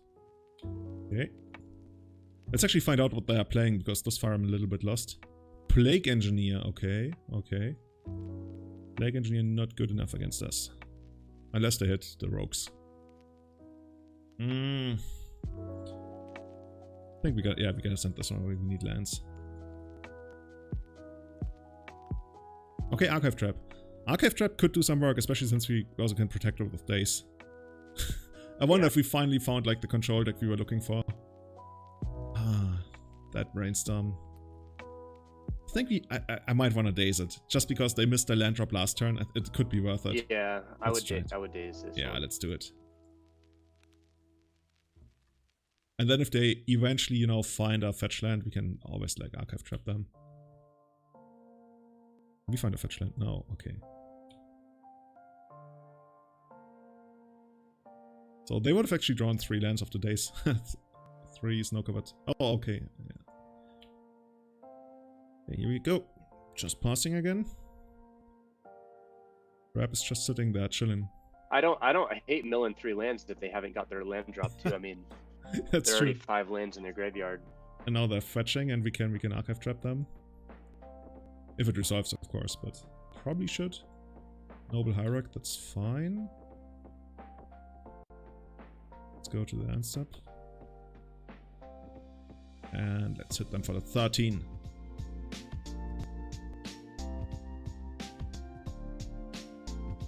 How do you like that opponent? Feels good to get the traps on. I hate it when we have games where the traps are just dead, but it feels really good when we can fire them off. They got the Forceful pitching another Oko, but that's okay because that puts them down to 2 cards. I think here I actually do want to end of turn Brainstorm just so we can get the Brainstorm going, the Bitterblossom going, Yeah. and, or maybe even take out their Noble Hierarch, but probably not. But let's see. Oh, we found another archive trap. We can actually do it again. Cool. Okay. Yeah, let's definitely do that. So what are we gonna... we can basically shuffle away 1 card, and I think the 1 card we want to shuffle away is probably Brain Freeze, because there's not like too much action going on in this game. Yeah, I would shuffle away the Brain Freeze. Yeah, it sounds good. So here comes another 13. Nuclear launch detected. Monster kill. Ah, now we got the fetch land. Okay, so this looks to be basically like 4-color Snowco. Something like that. Thus far we've basically seen bug colors, but yeah, we will see. So... You want to just get the Bitterblossom out now, or would you rather take out the Hierarch since they're so low on mana? So what I'm actually wondering is whether I want to use Drawn the Loch to counter something, or use Bitterblossom. So counter target spell per 1 cost less than or equal to... So this is the first time they're untapping like with 3 mana.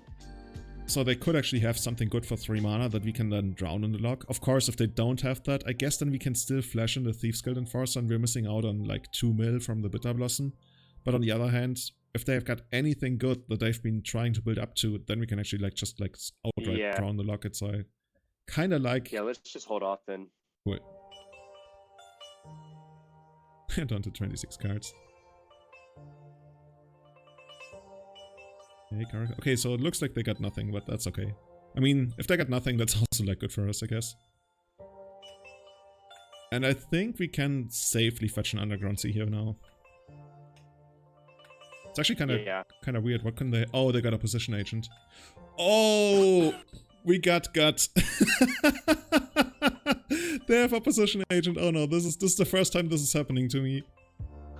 So, oh my god. Well, there's nothing we can really do about that. Oh my god, we got gut. We got gut really hard. So now they get the land?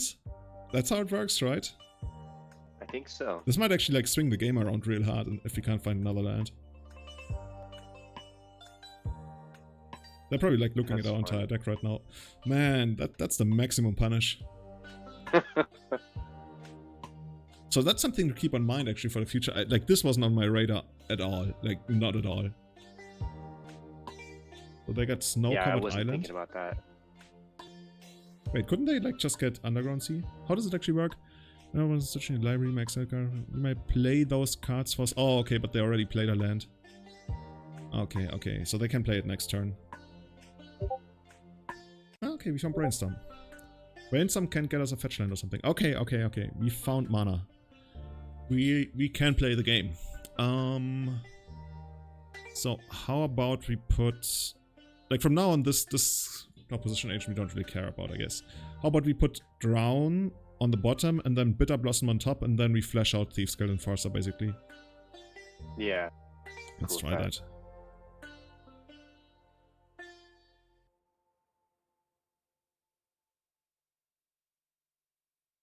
Mill them for another 3. Oh no, they found Uro, but we'd probably be happy if they like spent their entire next turn just casting Uro.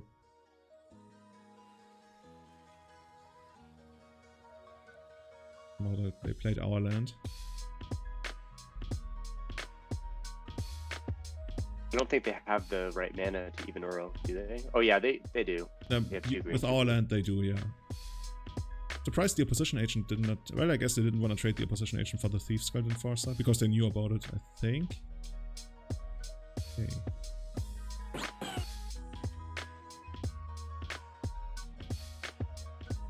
Uro so bad against mill makes them draw a card.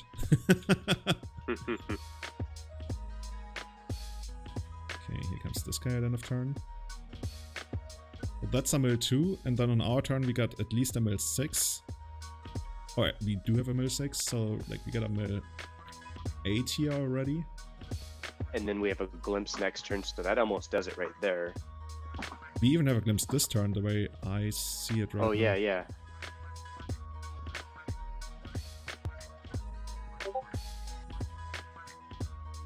We play our land here. Them for 3 and another 3. And this gets them like really fast. That puts them to 2 cards. I think that gets them to 2 cards, right? It puts them to 2 cards and they draw for the turn. It puts them to 1 card. I think it's worth it to just go for it instead of the Bitterblossom. Yeah. Yeah. This is the most likely to resolve right now.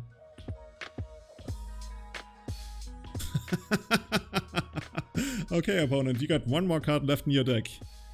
Do your magic. I think they conceded. Okay, so we saw 2 opposition agents, 1 in the play, and there's 1 more in the graveyard. Is there anything else? This looks like... I see a Leovold, I see 2 Leovolds, Ice Fink Codals. Yeah, this looks like the Cheers, the Green Sun Senate deck. The Bug Senate that top 2 or was run up in GP Bologna last year. Beast. Beast, yeah. Okay, cool. I'm gonna use a restroom real quick. Sure. Actually, let's do our side. We'll figure out. Let's figure out the sideboard first. Okay, cool. What do you wanna bring in? Like, what looks good? I wouldn't mind trying the Court of Cunning on this one. I mean, that might be a little interesting with the trample damage of Uro. And Questing Beast but Haste. They do have a lot of removal. They do have a lot of removal though for our blockers. I think the deck is just too aggressive for us to make the Court of Cunning. Like, we could try. The problem is, even stuff like, you know, just like Noble Hierarch turning sideways for a turn is like a big deal. We could try and hope to block with crabs. Maybe we should just not try it versus them. They do have a lot of... Like, I don't hate something like this, like an exchange like this. I could see, like, just if we wanted to try it, I think we could try it out, but it's rough. Should we just try it, just to give it a try? I don't hate it. In place of 2 Brain Freeze. Yeah. I mean, might as well, just because we haven't tried it yet, and yeah. we want to get a better feel of it. Yeah, that's I don't basically. see the Brain Freeze as being too amazing. Yeah. Chat is suggesting Surgical for Uro. I think we don't care about Uro in this deck really. Like, it basically eats up their entire turn for like a turn or 2. And then all they get out of it is like 6 life, and then on another turn afterwards they can start attacking. It's basically super slow. So I'm gonna wait for you to use the restroom. Yeah, let me be right back. Okay.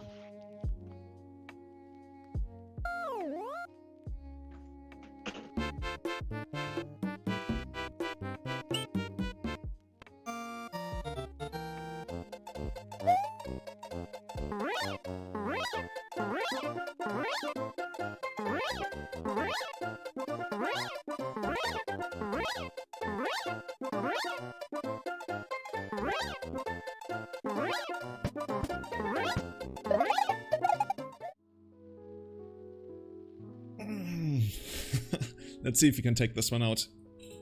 Telling, suggesting, how about black target player mills 3 and then choose a creature? You can only choose a creature if there's a copy of it in the graveyard. And then, and then you destroy that kind of, so you're basically saying destroy target creature, target player controls, and then it dies if it shares the same name of a creature in that player's graveyard. That's like a very confusing template that Wizards would probably not do. And I probably wouldn't play that. I think that's not good enough. Like, that's a very unreliable removal spell. It would probably like kill the creature less than, like, you know, 20% of the time. In the first couple of turns. Oh, you're back? Okay, awesome. So we got our crabs going, tons of fetch lands, so I'm super hyped for this. I think we just... Yeah, this is good. Awesome, let's roll with this one. I hope they don't have... Carpet of Flowers, okay. I guess we have to bite that bullet. We can't really, like, our deck doesn't work without blue. Well played, opponent. Yeah. They're gonna have a bunch of mana here. You know, it'd be sweet if we could actually, like, you know, find second crab. Do we ever play crab on turn 2? No. We want, you know what we want? Maximum Mel.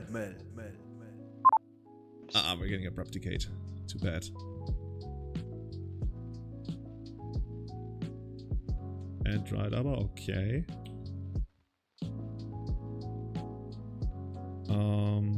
How about we, you know, start on the Ponder? Try to find... Oh, this is not great. Like, I don't hate the Daze. I think we might actually want to keep the Daze. And then flash in the Thieves Guild Enforcer, and hopefully we get to Daze something good. And then we can shuffle, like these ones, we're gonna shuffle Yeah, away. that we shuffle those away, yeah. But I'm we cool with might, that. like, our game plan might depend on us hitting something with the Daze. Let's try Yeah, that. because if they try to Oko... They'd probably Oko or Uro next turn, I would think. Yeah. If they have another land, then they can do it through the Daze. Yeah, so they can Oko through the Daze here. 7 library can't stop.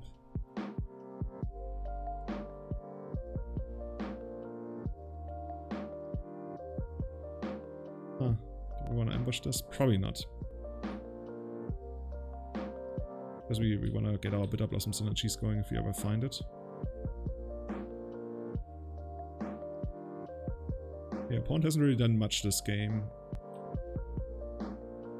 But I guess next turn is when the big explosion is gonna happen. So we're in stepping, flashing in, right? Just to shuffle away those lands. No, well, the lands are gonna be shuffled away anyway from the shuffle, yeah. We're basically like running this out just for mana efficiency. So they have a Whale of Summer, okay? Or they had a Whale of Summer. How about we brainstorm here and try to find, I don't even know, like a crab or a bit, basically a Bitterblossom, I guess is the best you can find here. And that also allows us to get rid of, like, you know, the Polluted Delta, which we probably don't need, like one of them at least. Try that. Bitterblossom would be sweet. Okay, we find Bitterblossom and we found... Oh, okay, now that's starting to be something. Now I'm not even sure. I really want to run out the Bitterblossom here, so we're definitely gonna fetch. We might even fetch our second underground, our second swamp, just so we give them less mana. And then the turn after we can Ruin Crab and still play a fetch land, but that means we're basically shuffling away the Ponder, and then either the Daze or the Drown and the Loch. At this point, I'd probably shuffle away the Daze and the You would? Ponder. Okay, okay. I mean, I feel like the Daze isn't going to be doing too great at this point. They got so much mana. Yeah. The thing is, like, I also They're think going to that be making... to me, it's like less about the Daze. To me, it's much less about the Daze and about the Drown the Loch probably like not doing anything. Because the Drown the Loch, we're probably like, it's not gonna take out a Planeswalker, and the window where we could take out a Planeswalker is already occupied by us casting Bitterblossom. So I'm like, Drown is probably not doing much, and the Daze at least feeds the crab, and there's like a scenario where they go like cantrip into something. But the Daze could be some, but let's see. I mean, if they have like an Uro, not an Uro, Leovold, then at least the Drown can take the Leovold out, and then our Visions is gonna be online at some point. This is like the one turn we need to fade. Like, if you can fade this turn, they don't really do anything great here. They know they can just like pay mana, pay life. They've just like paid a bunch of life in the library. They kept 2 cards, man. Dude, at this point, the beatdown could be real. We have Bitterblossom and soon to be 3-2. We might get them on a beatdown. If they don't respect the Bitterblossom. So, they got 4 mana here. 4 mana is still like critical, you know? Okay, Oko. Can't really do anything about Oko, but Bitterblossom is good against Oko. Oko is cooking. Gain all that life.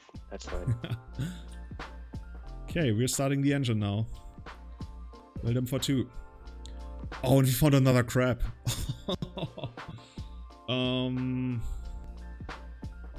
We actually run out the crab, right?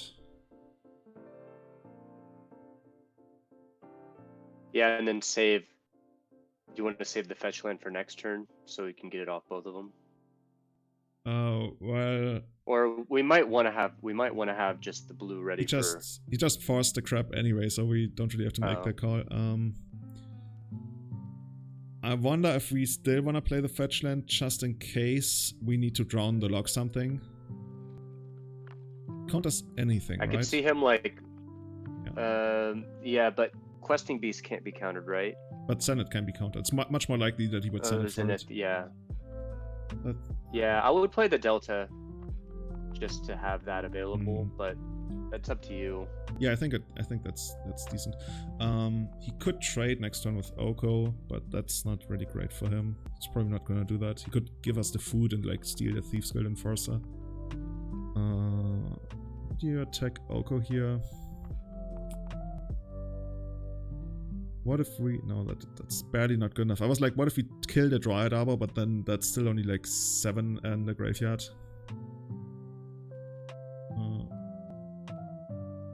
Guess we just don't attack. I would hold back. Yeah, don't really want to trade this for Dryad Arbor. With our Bitterblossom engine going right now. Get land. No, I don't want to get the land now because that gives him more mana.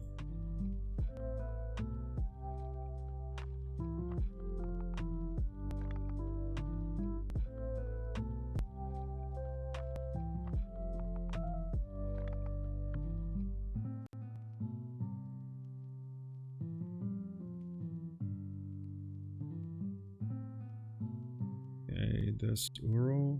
Well, I guess it's just something that happens.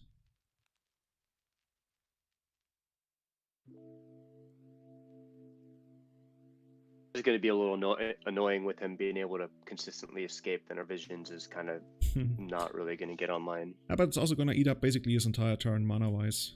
So there's something. True.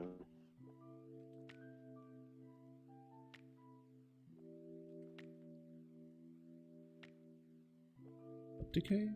What could this be? Abrupt Decay. Oh, that's annoying. Abrupt Decay, like our entire game was like... no, we can't count it, of course. Our entire game plan was about the Bitterblossom. Now that's gone. So, okay. And he's alking that one. Okay.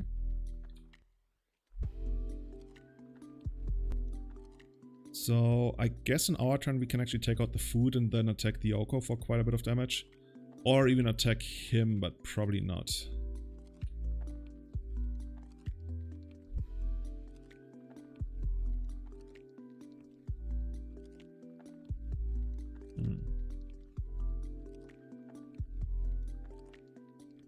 How is this gonna work? So we could do the Daze thing again, where we basically go like Hedron Crab, Daze it, replay the island, mill him for 6, 12. No, not for 6. Just which 6. Puts him to 15. That's not good enough. And this is rough. I'm not sure like whether we're gonna go for the throat, but we can't really kill like on damage against Uro. If we can somehow take out the Dryad Arbor, we might be able to Daze their Uro. But only for a turn, right? Yeah. That's not really getting us anywhere.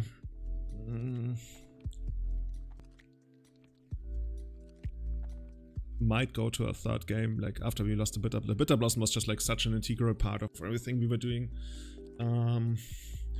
How about we take out... No, that's not great.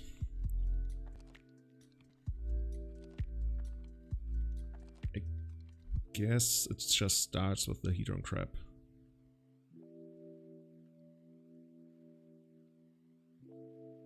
Can beat Ur down to 3, and then like it goes to 5, and then we can put it to 4. It's all of this is not great. It's probably the best we got. Let's try that.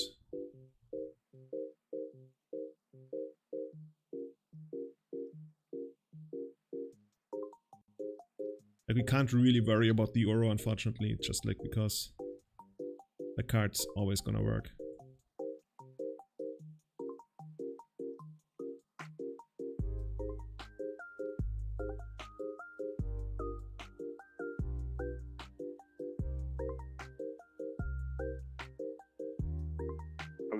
we're just swinging all at Oko. Because we can't win on damage. Like against Uro plus Oko, winning on damage is it's not really happening.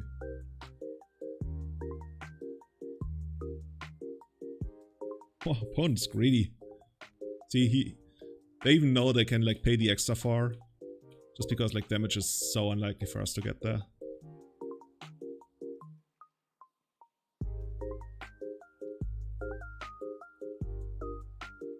And that's an escape on the Oko. On the Oro. Oh, dude, if Oko is an escape. Like you put in like all the work to kill Oko and that's like, okay, escape, easy game. Probably not dazing that one. Doesn't really help. Death touch. At this point, it's like I don't really see a combination of cards that gets us there, so we're already aiming for the third game. Trying to think about what we might want to do differently, but there's not really anything. Oh, Battle Push as well. Wow. Do you want to just scoop this one? Yeah, this one's not happening.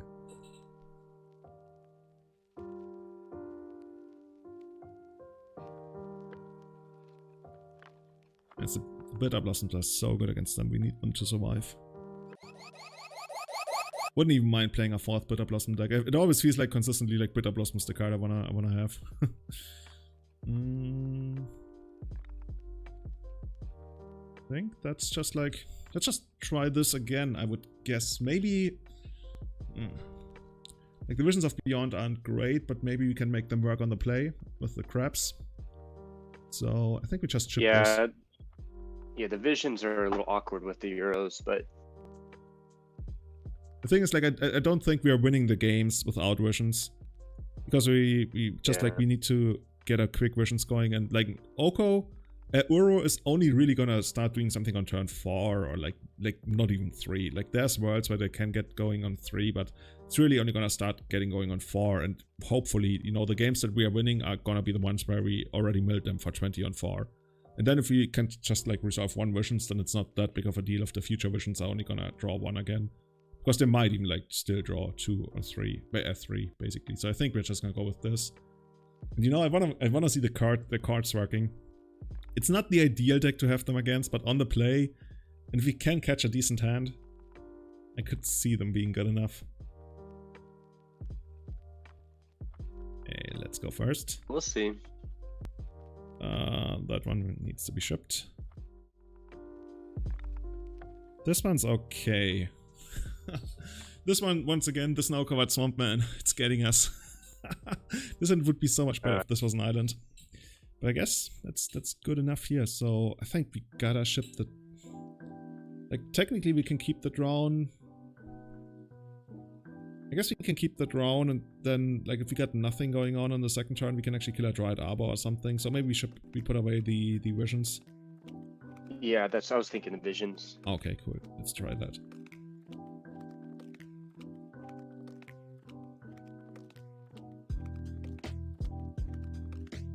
Islands. There it is. One won't force this, right? Okay, cool.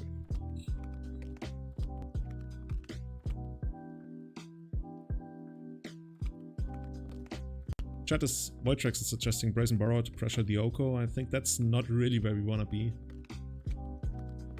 Okay, I guess that's actually okay, right? We draw and lock the creature.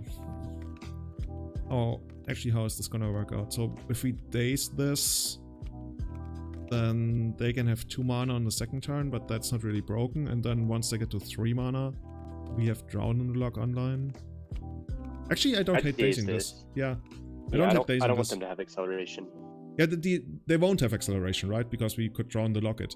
But the big upside here is that once they get to 3 mana, which is like the critical moment, we are actually gonna have a decent draw on the lock online. So we can actually mill something. We can actually counter something. Okay, so what's going on here? Ponder, Thieves Guild, and Force of Visions. Next turn we're gonna mill them down to 8. Thieves Guild mills them to 10. I mean, by that I mean we're probably gonna drown them anyway. I It's not bad, like we desperately need critical mass and Visions is gonna help us get that, so maybe we just keep this. I would keep it. Yeah. There's not really much I can imagine that would be better here anyway. I guess more crabs would be okay. And of course, Bitterblossom. Bitterblossom is the one big thing I always want to draw. Both against Delva and Control, and like the only deck I don't really want to draw it against is, I guess, like spell-based combo decks. Like even Dark Depth I want to draw it against. Okay, so opponent literally didn't have anything. And there goes Abrupt Decay, I guess. Okay.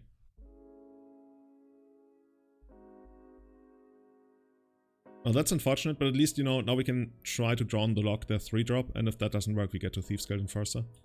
Wait, I got nothing? Okay.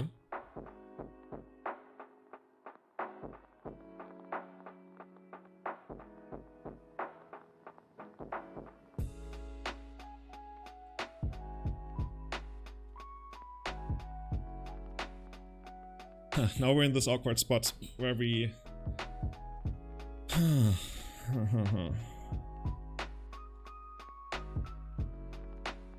So there's a couple of things going on here. First thing is, I kind of want to attack with this. I don't know if they will trade it with Opposition Agent, because they might have Opposition Agent Ice here, I think. Fang. Or They Ice do have Codals. Yeah, but it doesn't have that touch, because they don't have enough snow permanence. True. The thing is, the main thing is we want another land drop. And if that's a fetch land, then we're like in trouble, because this so much looks like Opposition Agent. But maybe we can get them still, because they still play it anyways, because they want to use their mana. So I think Brainstorm is okay, just to find the extra land and something to do. Because right now we're not really doing anything, and we want to find something and then drown and block whatever they are playing. Yeah. Let's try that. Hey, card. Snow-covered Swampman. Can't cast card next turn. Unless we draw like a 0 mana spell, which we can like Daze then, but yeah. So I guess it doesn't really matter how we put back here. Put the Court on the bottom. I guess we can shuffle away something with the Ponder next turn, so... Yeah, the card's the most likely to not do anything here. And then whatever we put second doesn't really matter. This. I guess if they do want an Opposition Agent, we can actually... Oh yeah, yeah. We could have actually dazed it. And then replayed the island to cast Ponder, but okay, they're not doing it anyway. Let's see if this is going to be end of turn opposition. No, nothing. Okay, they basically skipped their entire turn without using a mana. That's always like a bad spot for the opponent. I wonder what the opponent's got going on here. I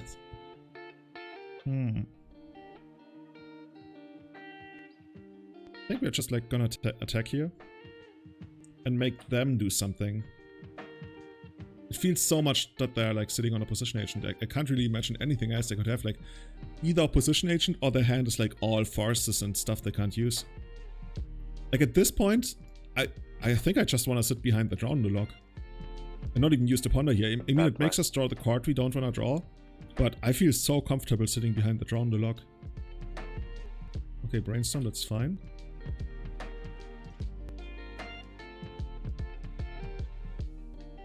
By the way, it's really about time we finally get a game where we have like 2 Thieves Guild Enforcers online.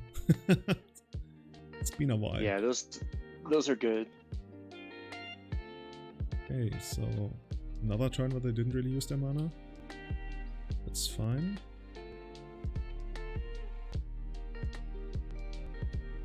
Dude, if we could flash in a second Thieves Guild Enforcer here and go to town for 6 damage.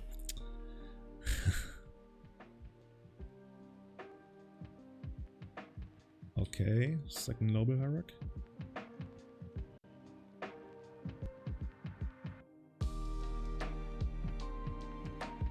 Card we already knew about. Take some more damage.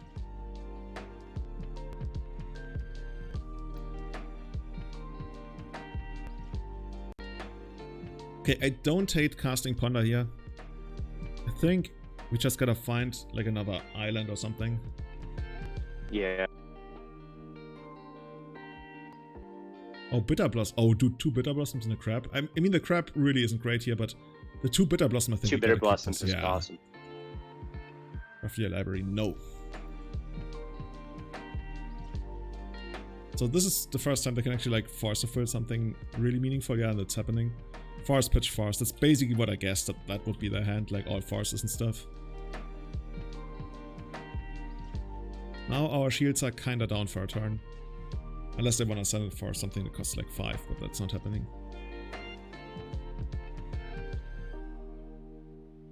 Yeah, 90 CDG is saying 2 Thieves Guilds plus Force plus Bitterblossom is hilarious. Unfortunately, Great. Thieves Guild is not for this world anymore.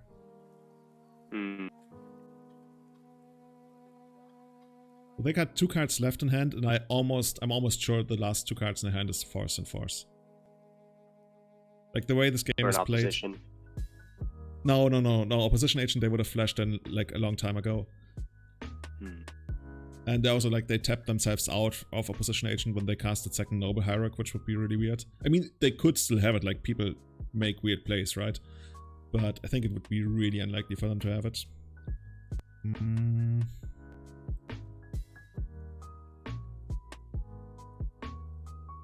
We could even like do we like.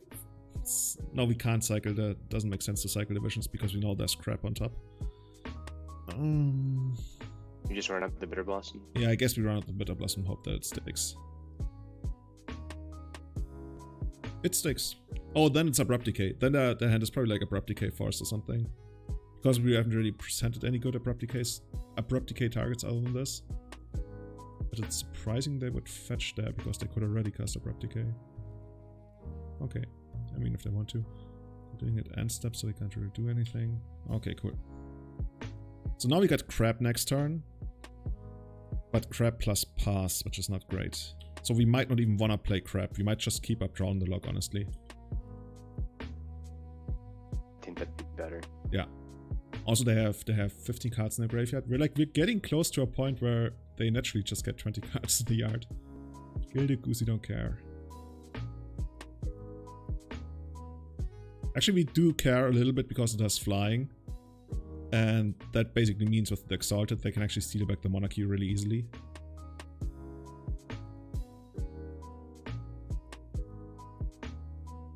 This game is really weird. Both sides are not really doing anything.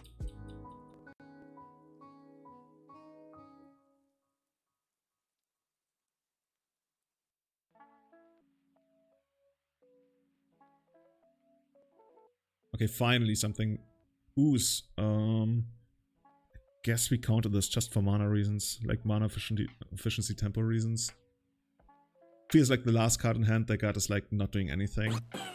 And yeah, we counter this. Yeah, let's try to counter target spell. Because that's gonna end up being, it's gonna get pretty big pretty soon. Yeah, it's super annoying. And I still got like hope for our Visions of Beyond. Oh, they had 4 mana already. Just 1 mana short of Force of Negation. Another Drawn the Loch, huh? They got 16 cards in the yard now.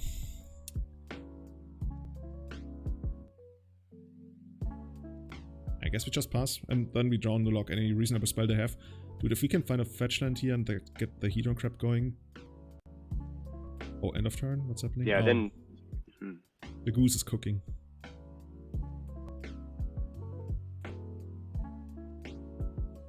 Butasa, we did that before, but I think that's not a good thing here in this spot. It's not horrible though. It's actually like decent. I'm a Mandalorian. That's actually funny. Yeah, I guess I was kind of talking like him. This is the way. This is the way. This is the way. Have you watched the second season of Mandalorian? Yeah, I'm caught up right now. I think the last episode I watched was the most recent. I've only watched the first I've first season yet, and I'm waiting for the second season to conclude, and then I'm probably gonna watch it like in a day or two. Oh yeah, because I just like to binge watch them. I hate like watching all of them and then you gotta wait for the next episode and then wait for the next episode. It's awesome. I love it. Okay, we found a fetch land. Okay, here we go. here we go. And they can't Force of Will this. Oh, now we can visions too. Yeah, we can Nice. we can go crazy here. I'm not even sure if we wanna visions here now that I think about it. I think we just wanna wait, right? Keep the drown in the lock. Yeah, exactly. Is there anything? Oh, they got nothing. No Uru yet. Oh yeah, is there a way to put a graveyard card counter? Great. there? It's on the, where is it? It's up here. If you can see my mouse cursor, it's up here. This is 26 cards left in the library. Oh, for the library, but for the graveyard. 23. It says over here. You see? Where my mouse cursor is at. It says 23 over here. Oh, up there. Okay. Yeah. I see it now. Okay, now we counter this. Oh, we're down to 4 minutes though.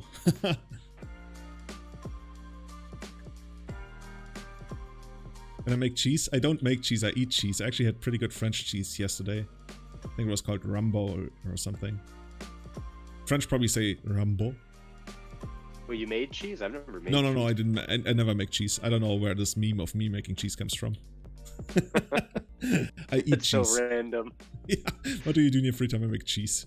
Say cheese, Julian. Yay. Yes, we just gotta not time out. Yeah, we gotta not time out. Also, let's see, there's a couple of things you can do. First, let's start with the visions, because we might another crab. Might find another crab.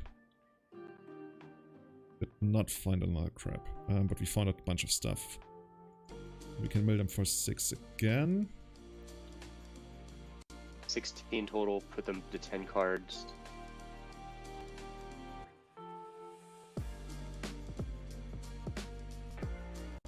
Hopefully they don't have they don't have any in hand, so yeah, we're good. There's an Ur in the graveyard now, but we don't mind. So 20 cards. How do we... Like, I'm trying to make the card work, but the Gilded Goose is gonna get us in the air, so we... It still mills for 2 though, so... And it makes them draw 2 cards every turn. And we draw another card on our end step, so... Yeah, I'm just not sure, because I think the most likely scenario where we die is actually like losing to the Golden Goose in the air with them attacking us because of the Noble Hyrax. That's actually the thing that scares me the most, especially since we already used our Drown in the Lochs and there's 2 Bitterblossoms gone. So maybe, you know, maybe we just try this. For a second I was concerned we might actually mill, just from drawing so many cards. Oh, we found the second Glimpse the Unthinkable, so that's probably gonna be really good. Let's try this. Yeah, we'll probably win next turn from just running out the glimpses. Yeah. Yeah, we just like, we've got basically everything. Like, unless they, I don't know, invigorate Burst, I guess, or something. Who knows?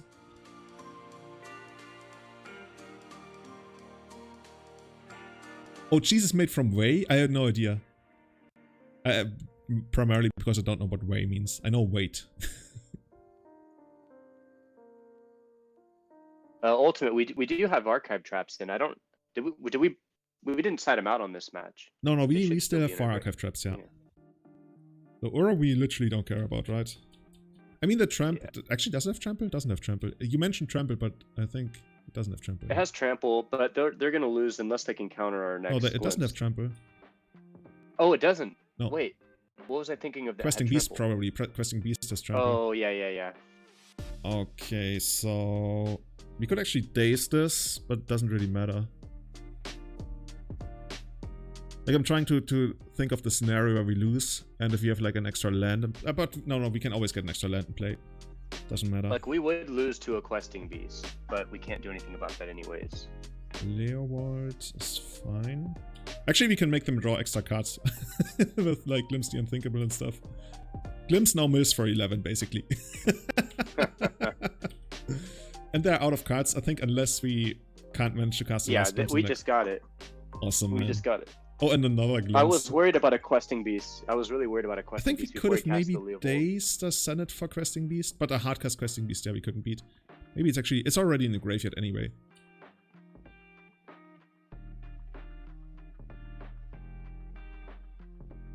Oh, actually, chat is saying Questing Beast doesn't have Trample. It always it's feels just like triple. haste and It can't be What blocked the by like creatures. yeah, it has That's way why. too much shit. It has way too much shit. The question always is, does it have reach? Like, when people are not 100% sure, ask them whether it has reach. Nobody remembers. Everybody's like, actually, I don't know if it has reach. Okay, opponent is officially out of cards. I think we still just run out this. I don't know. Don't know what We else I should could mill him really... again. To show dominance, we should glimpse again. Sure, let's do that. Actually, we kill him. That's actually really smart. Because now they die to their own Leerwald trigger. Nice. Finish him! That's funny. Death by Leerwald. That's gotta be very rare. Fatality! Oh, it's Vigilance Death Touch Haste. That's what it was. Vigilance Yeah, Death yeah, Touch Haste. Yeah, that card got way too much shit on it. Yeah.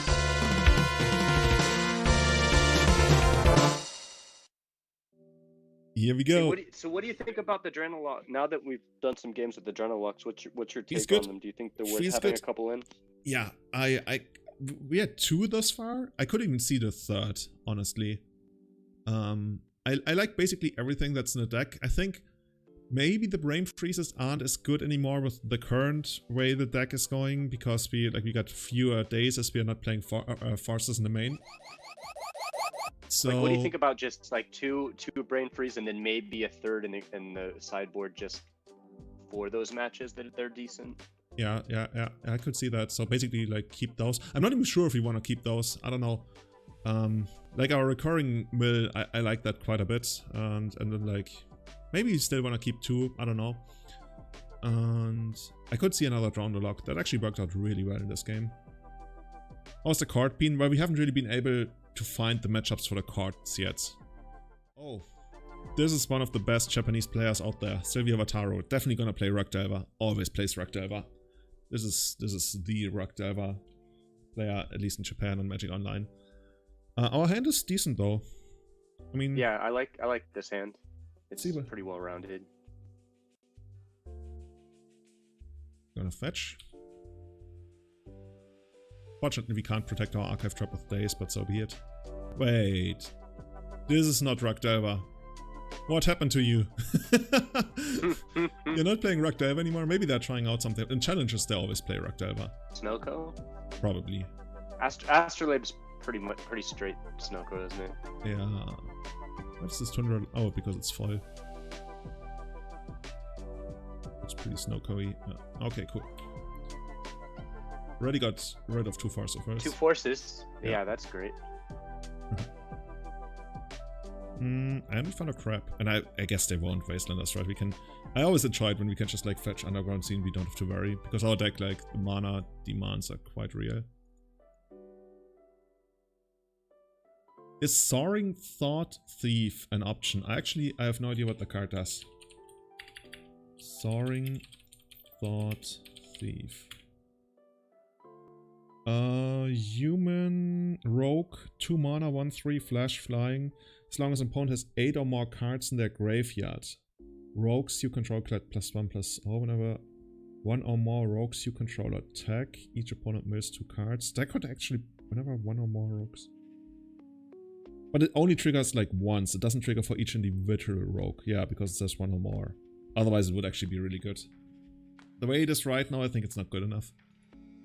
And it doesn't have Death Touch. Yeah.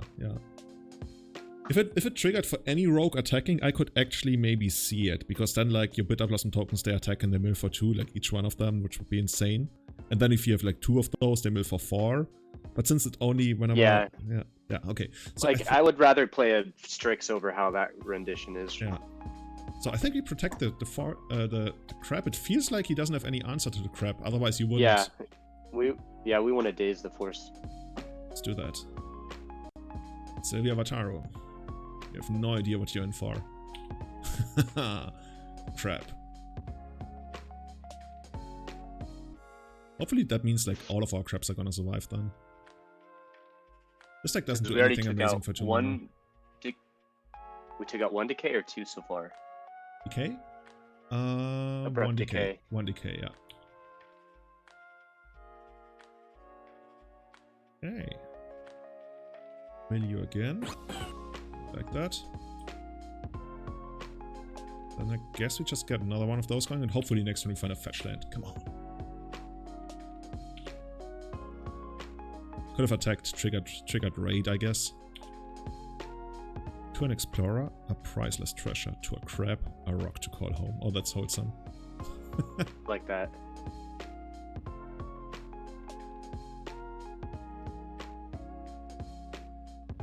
I mean, they're totally paying 8 life here, right? How are they not paying 8 life here? Like, even if the cards suck, just get them out of the way. Unless you have a fetch land, I guess. Oh, they're not paying life, okay.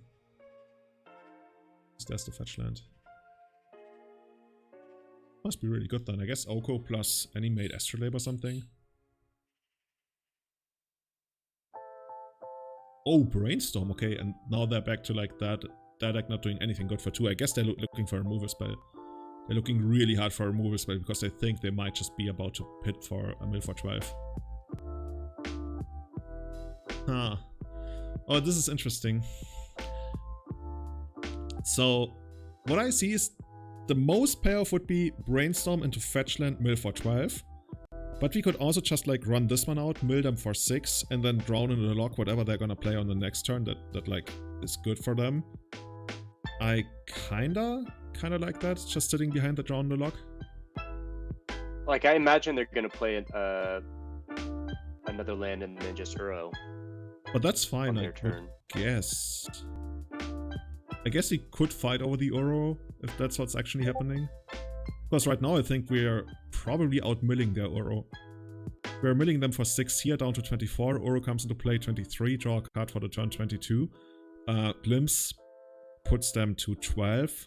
Thieves Guild Enforcer puts them to 10, and that's not even taking any of the extra card draw into account, other than the one I already mentioned. So I think we are outgrowing the Uro. I mean, you could still draw on the Loch the Uro, because that would mean that's the best they got going on anyways. Basically, just what I'm just saying is I don't want to Brainstorm here, and I think that's fine. Because But just play the island. Yeah, exactly. How many is in the grid? Well, they got like 20 something, and we already have visions online. Oh yeah. They have 20.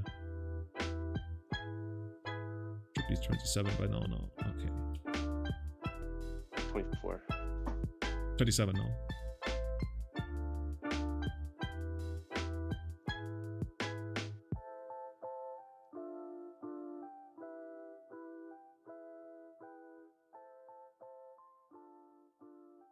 I'll make this bigger, like this. Okay, they actually paid extra now. They probably should. They need to double spell at some point. Oko, like, we probably counter it. It's actually better than Uro, I guess. Yeah, I would drown the Loch that. Yeah, let's kill that.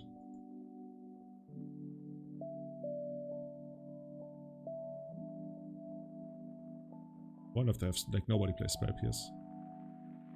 I guess they could force to protect it, but then the Glimpse is probably gonna resolve. And the drown is actually doing work.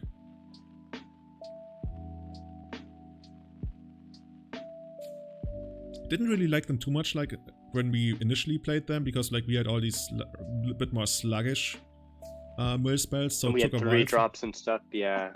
Yeah. Oh, that's actually Whale. Oh, that's good for them, I guess. I can't really stop that. Guess it draws them another. It mills them for another card. It's also funny, like if they turn this into an egg, you can actually start pressuring them really hard. Either that, yeah, they turn it into an egg. Okay, cool. Now we get double Glimpse. I think we just try to take them out of double. Actually, we probably Brainstorm into a land and then Glimpse. I think that's what we need to do, right?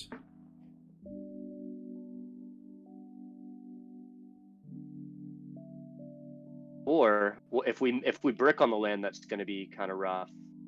That's true, but then again, we still have the Underground Sea to flash in the Thieves Guild. yeah, I think I like that. Let's try that.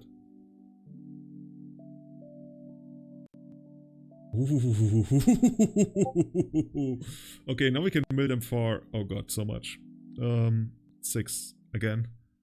How about we put away the Thieves Guild? Hey, we're getting raided. Achilles! Hey, how's it going? Thank you for the raid. We're streaming Mill here. We're putting Dane Mill on the map in Legacy. So I think we send away the Thieves Guild and then probably a fetch land. Yeah, that's what I was thinking.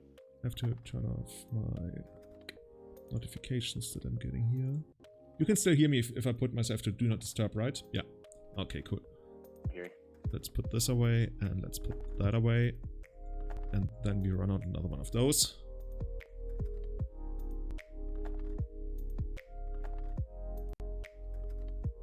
It's gonna. Oh, this is Farcical. Okay. Force Pitch Ponder.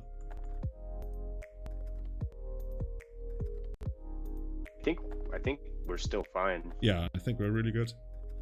I'm not even sure which one I want to attack. Like, if we attack them, then they can't get 2 extra cards, which might be good. Like, maybe that's what I want to do. Like, they can technically sacrifice their Oko to take out the Hedron Crab, but that's not helping them too much.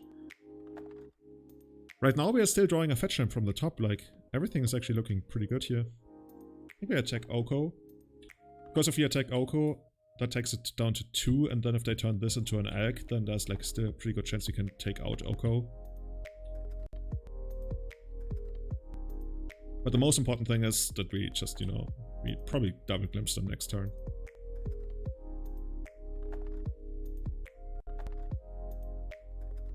Maybe the right play would have actually been to attack them down to 8 so they can't draw 2 extra cards. But on the other hand, if they actually do draw 2 extra cards, do they survive even if they Oko this?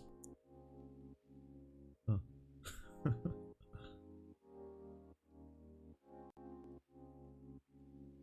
Okay. I just see them Earlwing and then maybe turning their Astrolabe into a Yeah, an elk. they're elking our crab. Or no, ours. Well, I wonder if we want to mill them for 3. We might Yeah, wanna... I would mill them. Yeah, the thing is, like, we got a land on top, which is basically the best draw here, but we can still naturally draw that land. And getting them down to, like, 4, basically, because we got the glimpse, is probably much better. I always keep forgetting which one's target. So the older one targets, the newer one is automatically targeted with the opponent.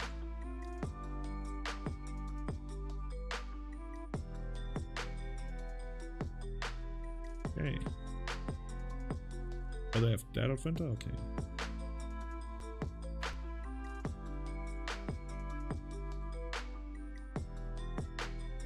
Is this just game? This is just game 1, huh? This is still the first game, yeah. Yeah, I'm like losing track of time here for a second. Guess this is gonna be Uro. Yeah, Earl's just gonna be too slow at this point. Dude, those crabs have done so much damage, it's actually insane. We got an archive trap going, but all the rest was just the crabs. That's actually insane. We literally, our mill spells were archive trap. And 3 then, crabs. Yeah. Okay. We're gonna hit them for 10. Take it. And if they Misty, well, they'd be dumb if they fetched.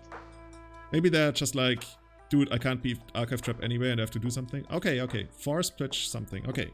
So they're still alive. There's not even...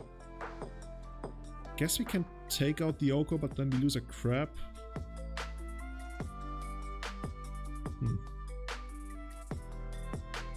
Would not attack. I would hold back for blockers for the Earl. Yeah, so basically what they're doing next turn is they're gonna Astrolabe the Astrolabe, which is gonna attack, which is gonna trade for a crab. True. And I think that's actually, I think we should attack because of that. Because this way we basically make we this at least trade. take them out. Yeah. Yeah. Oko. And then if they then actually... we just have like, we have like 3 turns to take out. Yeah. That's And we can just like cast Glimpse next turn. That's probably gonna work.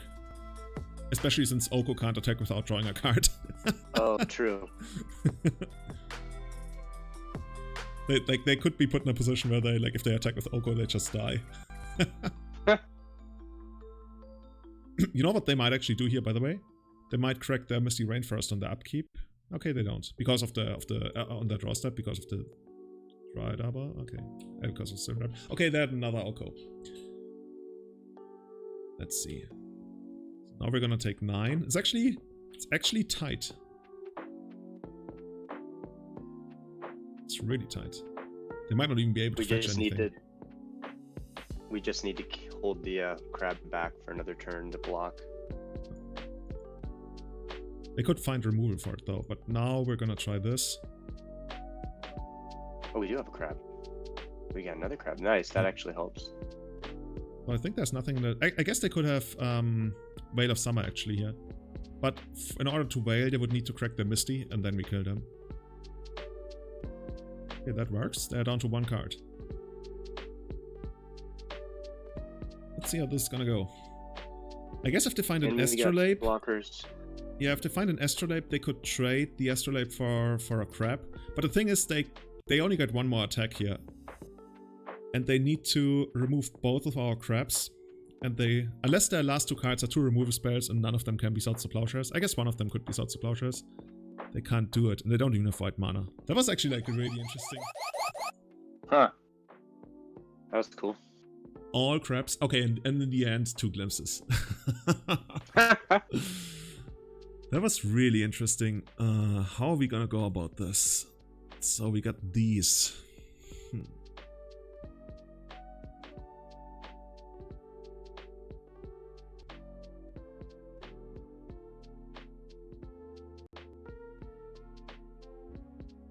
The Veil of Summer is annoying. I'm not sure. Yeah, those are really annoying. So I'm looking at the deck and there's like nothing I wanna remove. Like the Dazes are probably not great, but they're decent.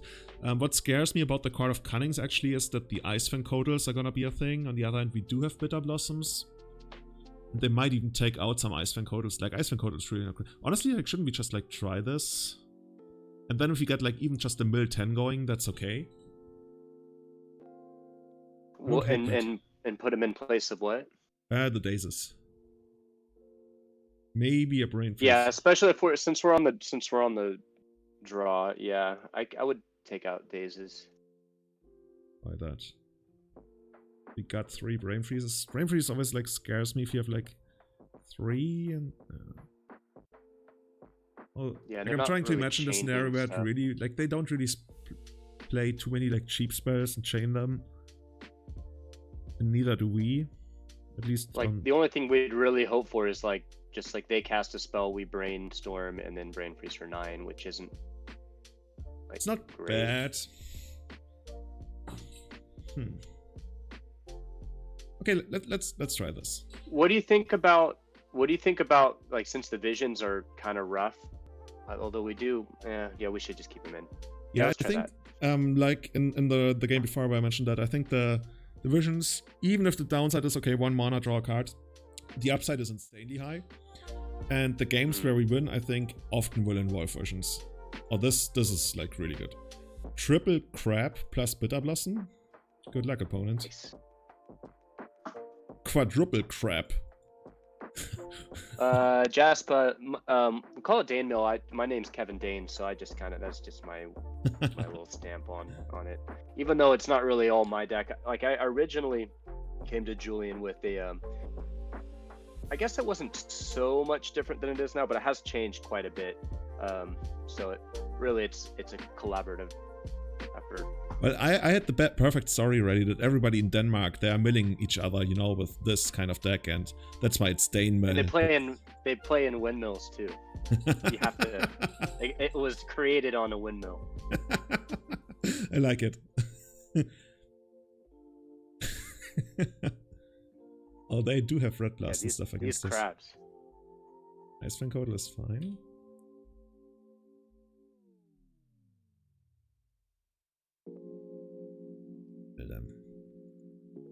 Maybe we should play more Underground Season the sideboard so we can bring them in, because like it would help us out so much. Oops. You know, I did last week messed around with the 3rd Underground Sea as my 18th, because I noticed a number of games that I just ran out of fetchables. I mean, I guess if it's going that long, that's kind of like big whoop. But like maybe an Underground Sea instead of the 2nd Swamp, or just a fetch. Probably a fetch, I would guess, or an Underground Sea. Actually, Underground Sea would probably make more sense because we still often want 4 mana anyway. And like, especially if like in your local meta there's not too much wastelands going around, I would go as far as to maybe not even play a basic swamp at all. If that's what your local meta would allow for. Because the deck gets so much out of having, you know, extra blue mana. Like even just a hand like this, you could like double Hedron Crab and then play the island.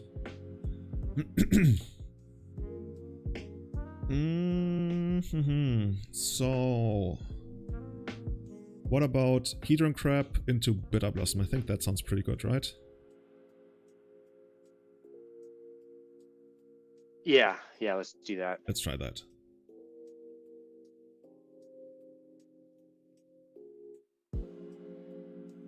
I went to Denmark and there were windmills there, gentlemen.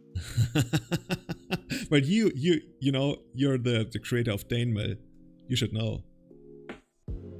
I just went to Denmark once, and I know we hung out at a windmill. So what did you do? I don't know. Maybe they are more Dutch. Yeah, we just hung around windmills and made candles. A windmill, chill out. Which part of Denmark did you go to? Big sand dune. I don't even remember. I know we took a boat from Sweden when I was visiting my cousins in Sweden. Mm-hmm. So we just went straight down, and I was pretty young when we went. I was like about 14, I think. So I didn't get to go out and wander around, but that was pretty cool. I remember we went to like these really big sand dunes and stuff. It was really cool. You know, they have like the tallest quote unquote mountain in Denmark. It's called like. Actually, I don't remember the name, but it has like a really impressive name. The tallest mountain in Denmark is called like the Seat of God or something, and it's like 100 meters high or something. Like it's like it's hilarious. That's funny. The Sky Mountain. See, Gentleman Finn got the name. It's Sky Mountain, dude. That sounds like something out of Lord of the Rings. Like we must go to the Sky Mountain, where to ascend into heaven. To forge one the of dagger. the rings. Sky Mountain, and it's like literally 100 meters. But yeah, that's what you get. I read that for I think Finland's anniversary as a country or something, Norway or Sweden were considering gifting them a mountain, like a random mountain they had on the border, which would have been the highest mountain in Finland. And they were considering it, and then they just like ended up never doing it. They were gonna gift the mountain to them? Yeah, exactly. Interesting. Yeah. I never thought anybody would be gifting mountains. Oh dude, there's a huge story around Kilimanjaro in Kenya. Or actually it's in Tanzania now. There's, you know, Kenya used to be part of the British Crown, and Tanzania used to be part of the German Empire. And then allegedly the British, the monarch, I don't know which one, probably Queen Victoria or somebody, gifted Kilimanjaro to her nephew, the German emperor, and that's why, because the border really looks as if Kilimanjaro should belong to Kenya, but then it goes around the mountain. It's like, why does it go like that? And people make up that story, and for all I know, it's wrong. But yeah, that's funny. Do you want to just run out the crabs here? I mean, like run out the crabs, and yeah, I guess we get punished by Dead of Winter, but that's not likely. I mean, we probably shouldn't play around Dead of Winter anyway. I was trying to see a scenario. Or just a crab and a glimpse? I was actually considering Brainstorm. Just holding off on the crabs? Brainstorm to find a fetch land. So we can go like crab, fetch land, mill for 12. That's more like a middle of the road thing. And also like it gives us more outs, like we can find Bitterblossom and stuff, like we can find all the good stuff. Like Glimpse I would try to use as late as possible always, because Glimpse doesn't scale with anything in the game. And it just makes it easier for them to get Uro out, yeah. Yeah. Do they actually have Uro yet? I think they don't. Yeah, they might eventually have. Man, this is so good. I wanna keep those fetch lands. I wanna keep the versions, I wanna keep everything. I guess we can keep everything. Basically like this. Just wait to fetch, yeah.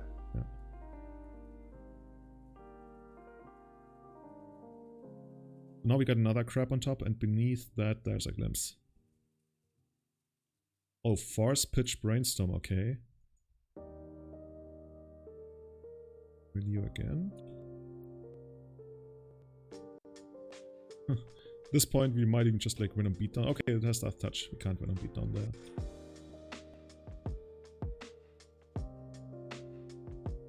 Feeling pretty good about this. Sure, Legacy Hype. Hey, how's it going? You're catching the tail end of our mill stream. A fun day.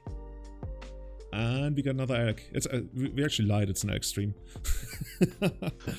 I'm wondering, like we got visions here, and we could mill them for 3, which means we don't draw the crab next turn. Just keep the crab train going. Keep the crab train going. Let's keep the crab train the crab train going.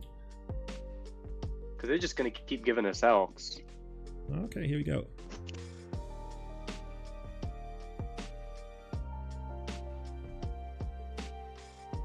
I wonder if they have another Pyroblast in hand. They're like, dude, come on with these crabs. I mean, there's 8 of them after all. Okay, so... we could Visions. It feels a little bit like they have Pyroblast, but they would have probably snapped the Pyroblast off of the Hedron Crab considering we got this, so it feels more like they have Abrupt Decay maybe. I think we're somewhat safe to Visions. Let's try that. Yeah, I would Visions. So there's one Glimpse the Unthinkable on top right now that we know about. So if they can counter this, they must counter. Actually, they could have Force of Negation, because you can't Force of Negation this. Okay, never mind. In that case...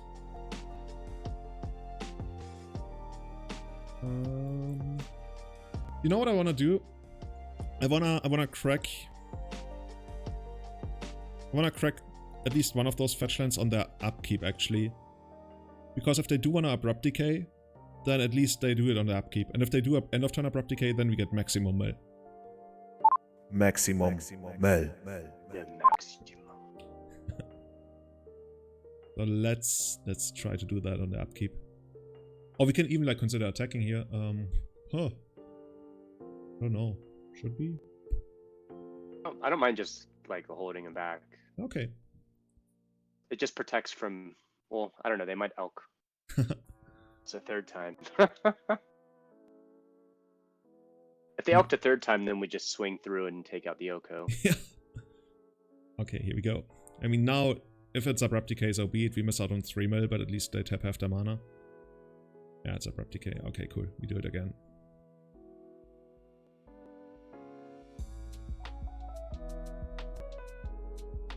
They could have forced this kind of exchange anyway by elking this. I'm not just not sure whether they even wanted that. Okay. There's actually nothing we can fetch anymore. I wouldn't mind drawing Brainstorm now, because it's actually... we're kinda all out of mill now. Except for the Glimpse, need like an Archive Trap. Yeah, even Hardcast Archive Trap, dude. That would be it.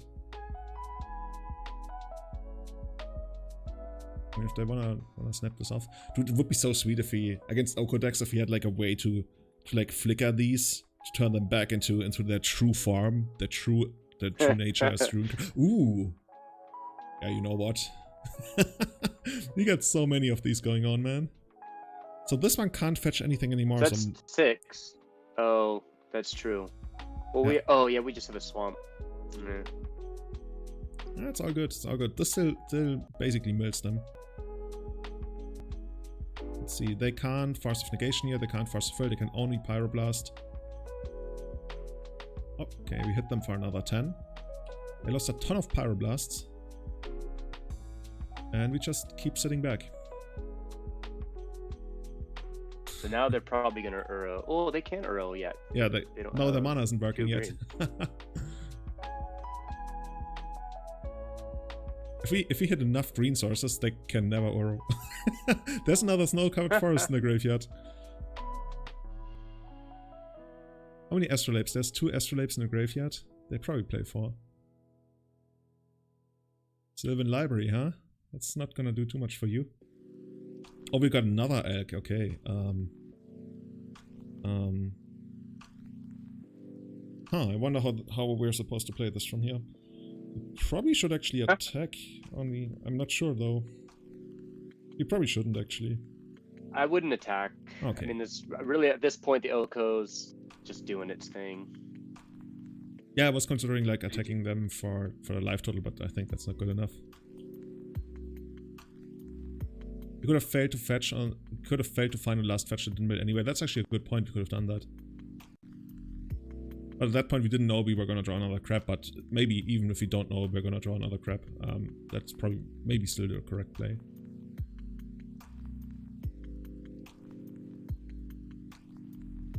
Okay, now they found a way to get their Uro going.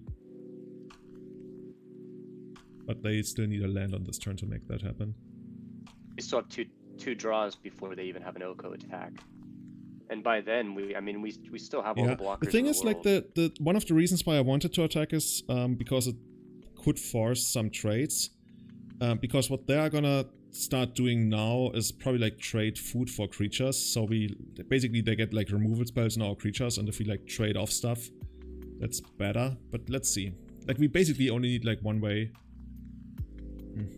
Honestly, we might actually lose this game. This doesn't feel like it feels bad right now. Yeah, kind of MTG is wondering why are we not swinging into Oko. I think we should have probably started swinging into Oko just because of the scenario where they start trading their like useless stuff for creatures. Okay, they still don't yet. That's interesting. Maybe they give our hand more credit than they should. It's Cling to Dust and improvement over searching in this deck. I don't think so. It would have been great in this meta. We could consider it as a one-off, I guess, but overall I think it's not that great. Oh, we definitely gotta make it's kind of cool that it draws, but I don't know.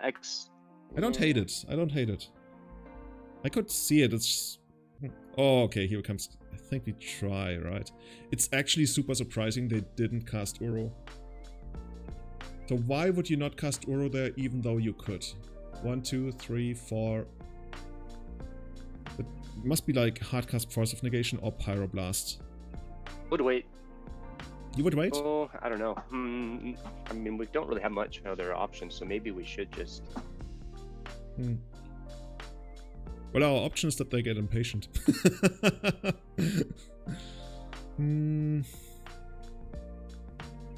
Well, there's 2 Force of Negations in the graveyard.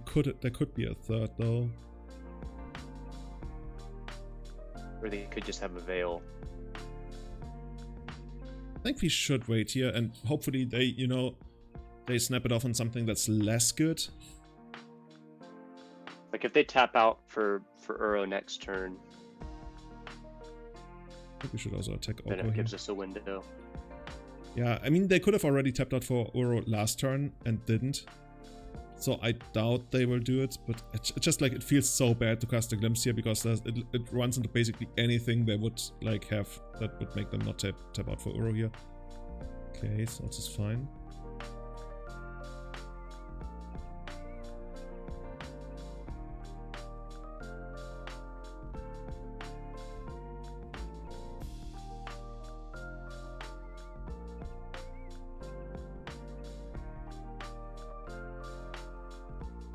This is the way.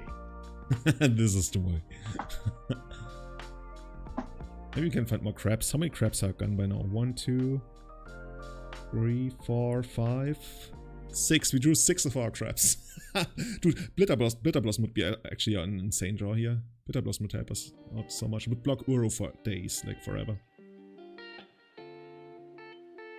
Like, yeah, and the crab's fine because he's just, like, if he's so worried about it, he's just going to be, okay, here's that 7 cards. Yeah, it's gonna be an 8 now, 9. He's probably not gonna take any extra cards just because he's scared of like being milled. Brainstorm would be an insane draw here, by the way. Oh, that means there won't be another Uro. Imagine if we had something bring all the grabs from your graveyard back to the Patriarch's bidding for the older players might remember. Patriarch's bidding for crabs. But he did that instead of... Oh, I guess maybe he's worried about the draw. Dude, he's never gonna cast Uro in this game. He's literally only gonna kill us with these. he might not even have enough lands left in the graveyard to tap out for Uro while doing something on top. Okay, I really want to run this out like right away, but I shouldn't make it too obvious, really. Because last time we were thinking a lot. And like we wouldn't be thinking about Hedron Crab a lot if we had drawn that, because it would have basically just played it out. Let's try this. And hopefully, you know. Okay.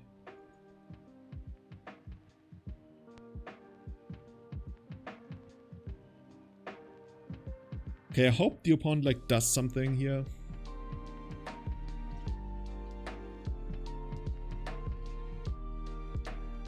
Like, you know, like lose patience and end of turn Hydroblast us? No? Okay.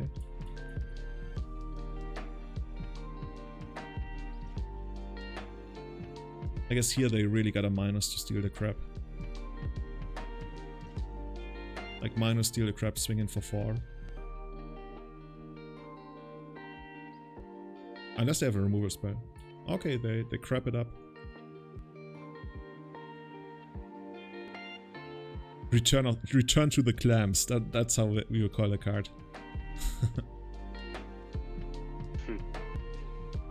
Play down to 4 cards.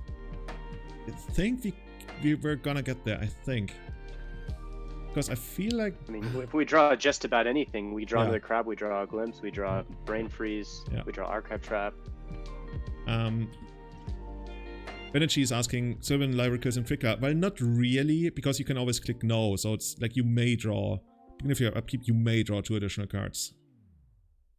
Otherwise it would. Like, you could make a mistake. I don't even mind him swordsing, just buys us more time. We're not fetching before getting Alked because we have no more lands to get. Like, there's nothing we can fetch. It's basically just like losing a life point. Yeah, the life is actually like a pretty big, like that's, we're fine, right? We'll be happy to take that. I still don't want to glimpse here. It just feels like once I glimpse, we give him a free pass to cast Uro, and then he might actually race us. Like he is really looking to basically Hydroblast this, cast Uro, maybe barely win. But as long as we make it, like as we keep this one up, he can't really Uro. Because if he Uros, then we untap and kill him. Unless he finds another land, but who knows whether he even like has extra lands.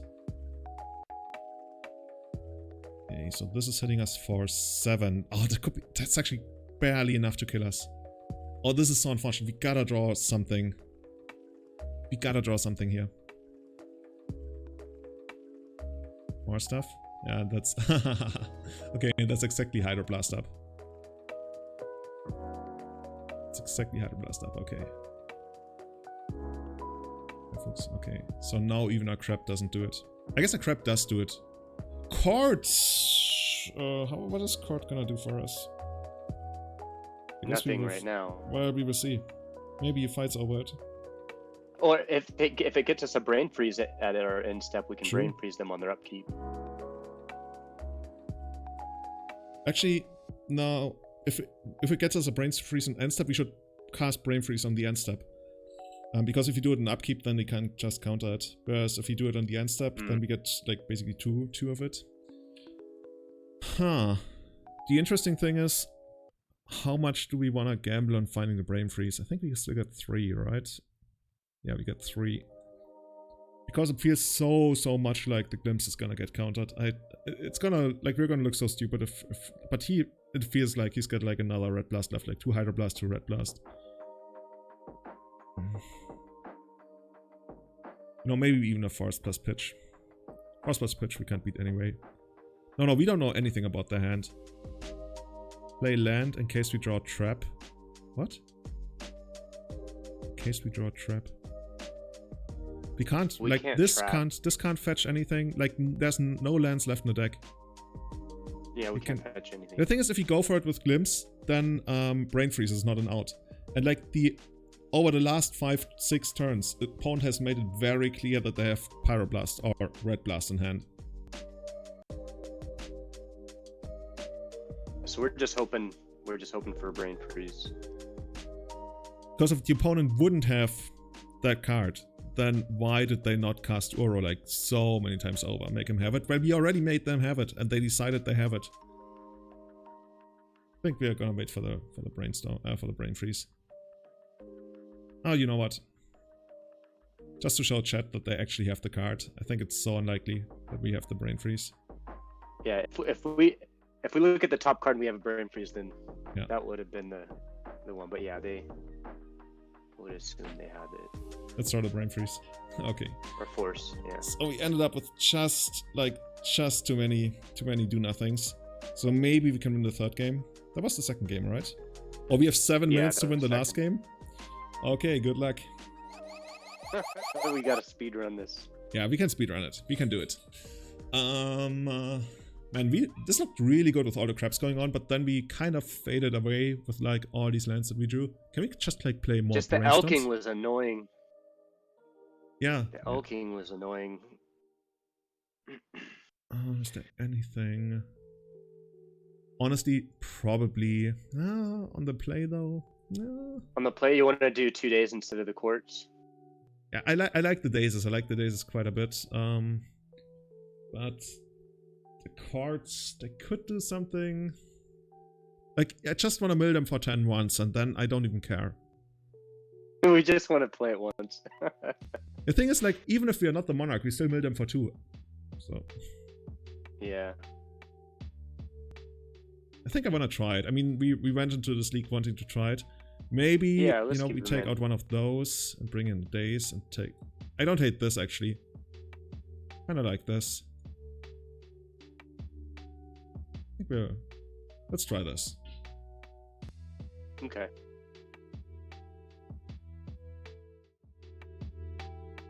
It's annoying that they have those blasts. Blasts are always a problem. Can we just like, can we get the Uber Hedron Crab opening again? Crab. Crab, shack, crab.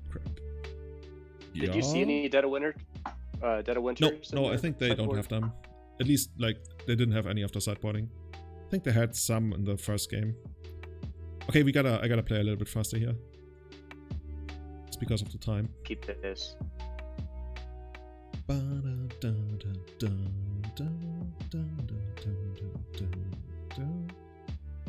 Haunting. Always feels good when you keep 7 of the stack. One is mulliganing to 6 card. Game is basically over. So here we go. I need a sound effect. I need a crab sound effect. Which kind of sound do crabs make actually? Oh, by the way, I'm thinking of Rock Lobster. Give me a second.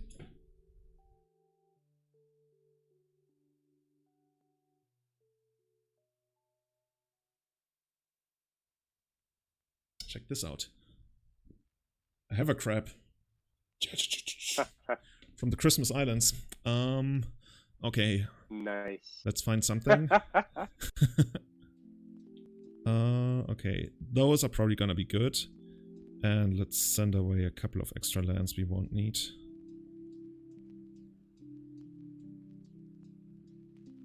They blasted if we have 6th. Oh no!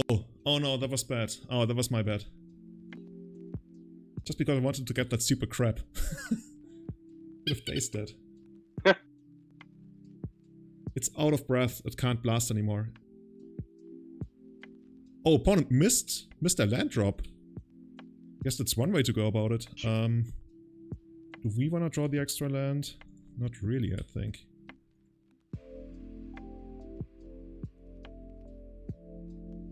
We'll just fetch. We're just gonna fetch Bitterblossom.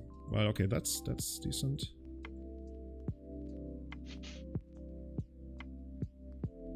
I wonder if you never want to force Glimpse the Unthinkable. Yeah, they don't.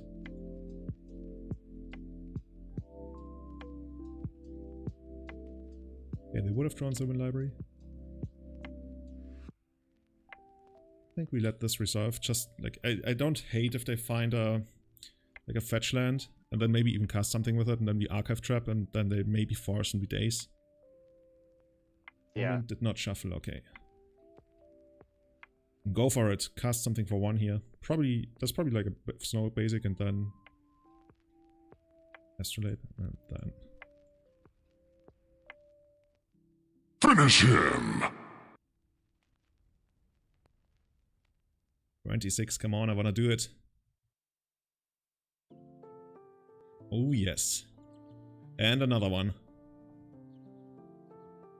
As many red blasters as I can hit here, I'm happy. 3 forces gun. 3 forces. All forces gun. Okay, cool. They're down to fucking 11 cards now. When they untap, they're down to 10. That's great. That Oh, is man. so good. Let's draw 3 here. Let's find a land and keep drawing the Loch up. And if they fight over this, we can Daze and replay the land. Oh yeah, that's just also good. This is the speed run. Can't have force plus pitch. Forces gun. Oh my fucking god. And then we can brain freeze. Oh, you're right. You're smart. You're so much smarter than I am. We can So brain we freeze win, for so 9. we win. We can brain freeze for actually 12. You're right. Yeah, Fatality. that was a quick last run We there. got there. We got there. That was quick. Dude, we just played against one of the very, very best Japanese players who like wins so much in Magic Online. Dude, that was rad. That was super cool. Oh man. Chat, how do you like this? One thing, Yeah, that's great. Tears of Blind is like, wait, this is actual factual mill? Yes, this is Dane mill, blue-black mill. Oh, opponent still hasn't like fully comprehended what's going on here, I think. Maybe they have like one more Force of Negation so they can like just mill down to 2 cards. Oh, I wanna see, like, apparently it's not over for them yet. Maybe they have Mindbreak Trap, you know? They might. Here comes the combo. Here we go.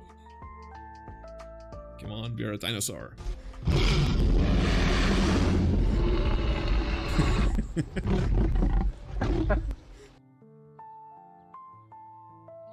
Here we go. Oh my god.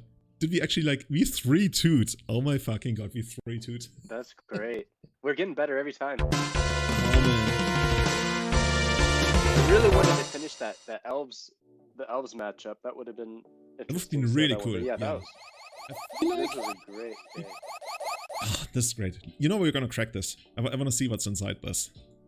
This is how we do. Oops, I gotta...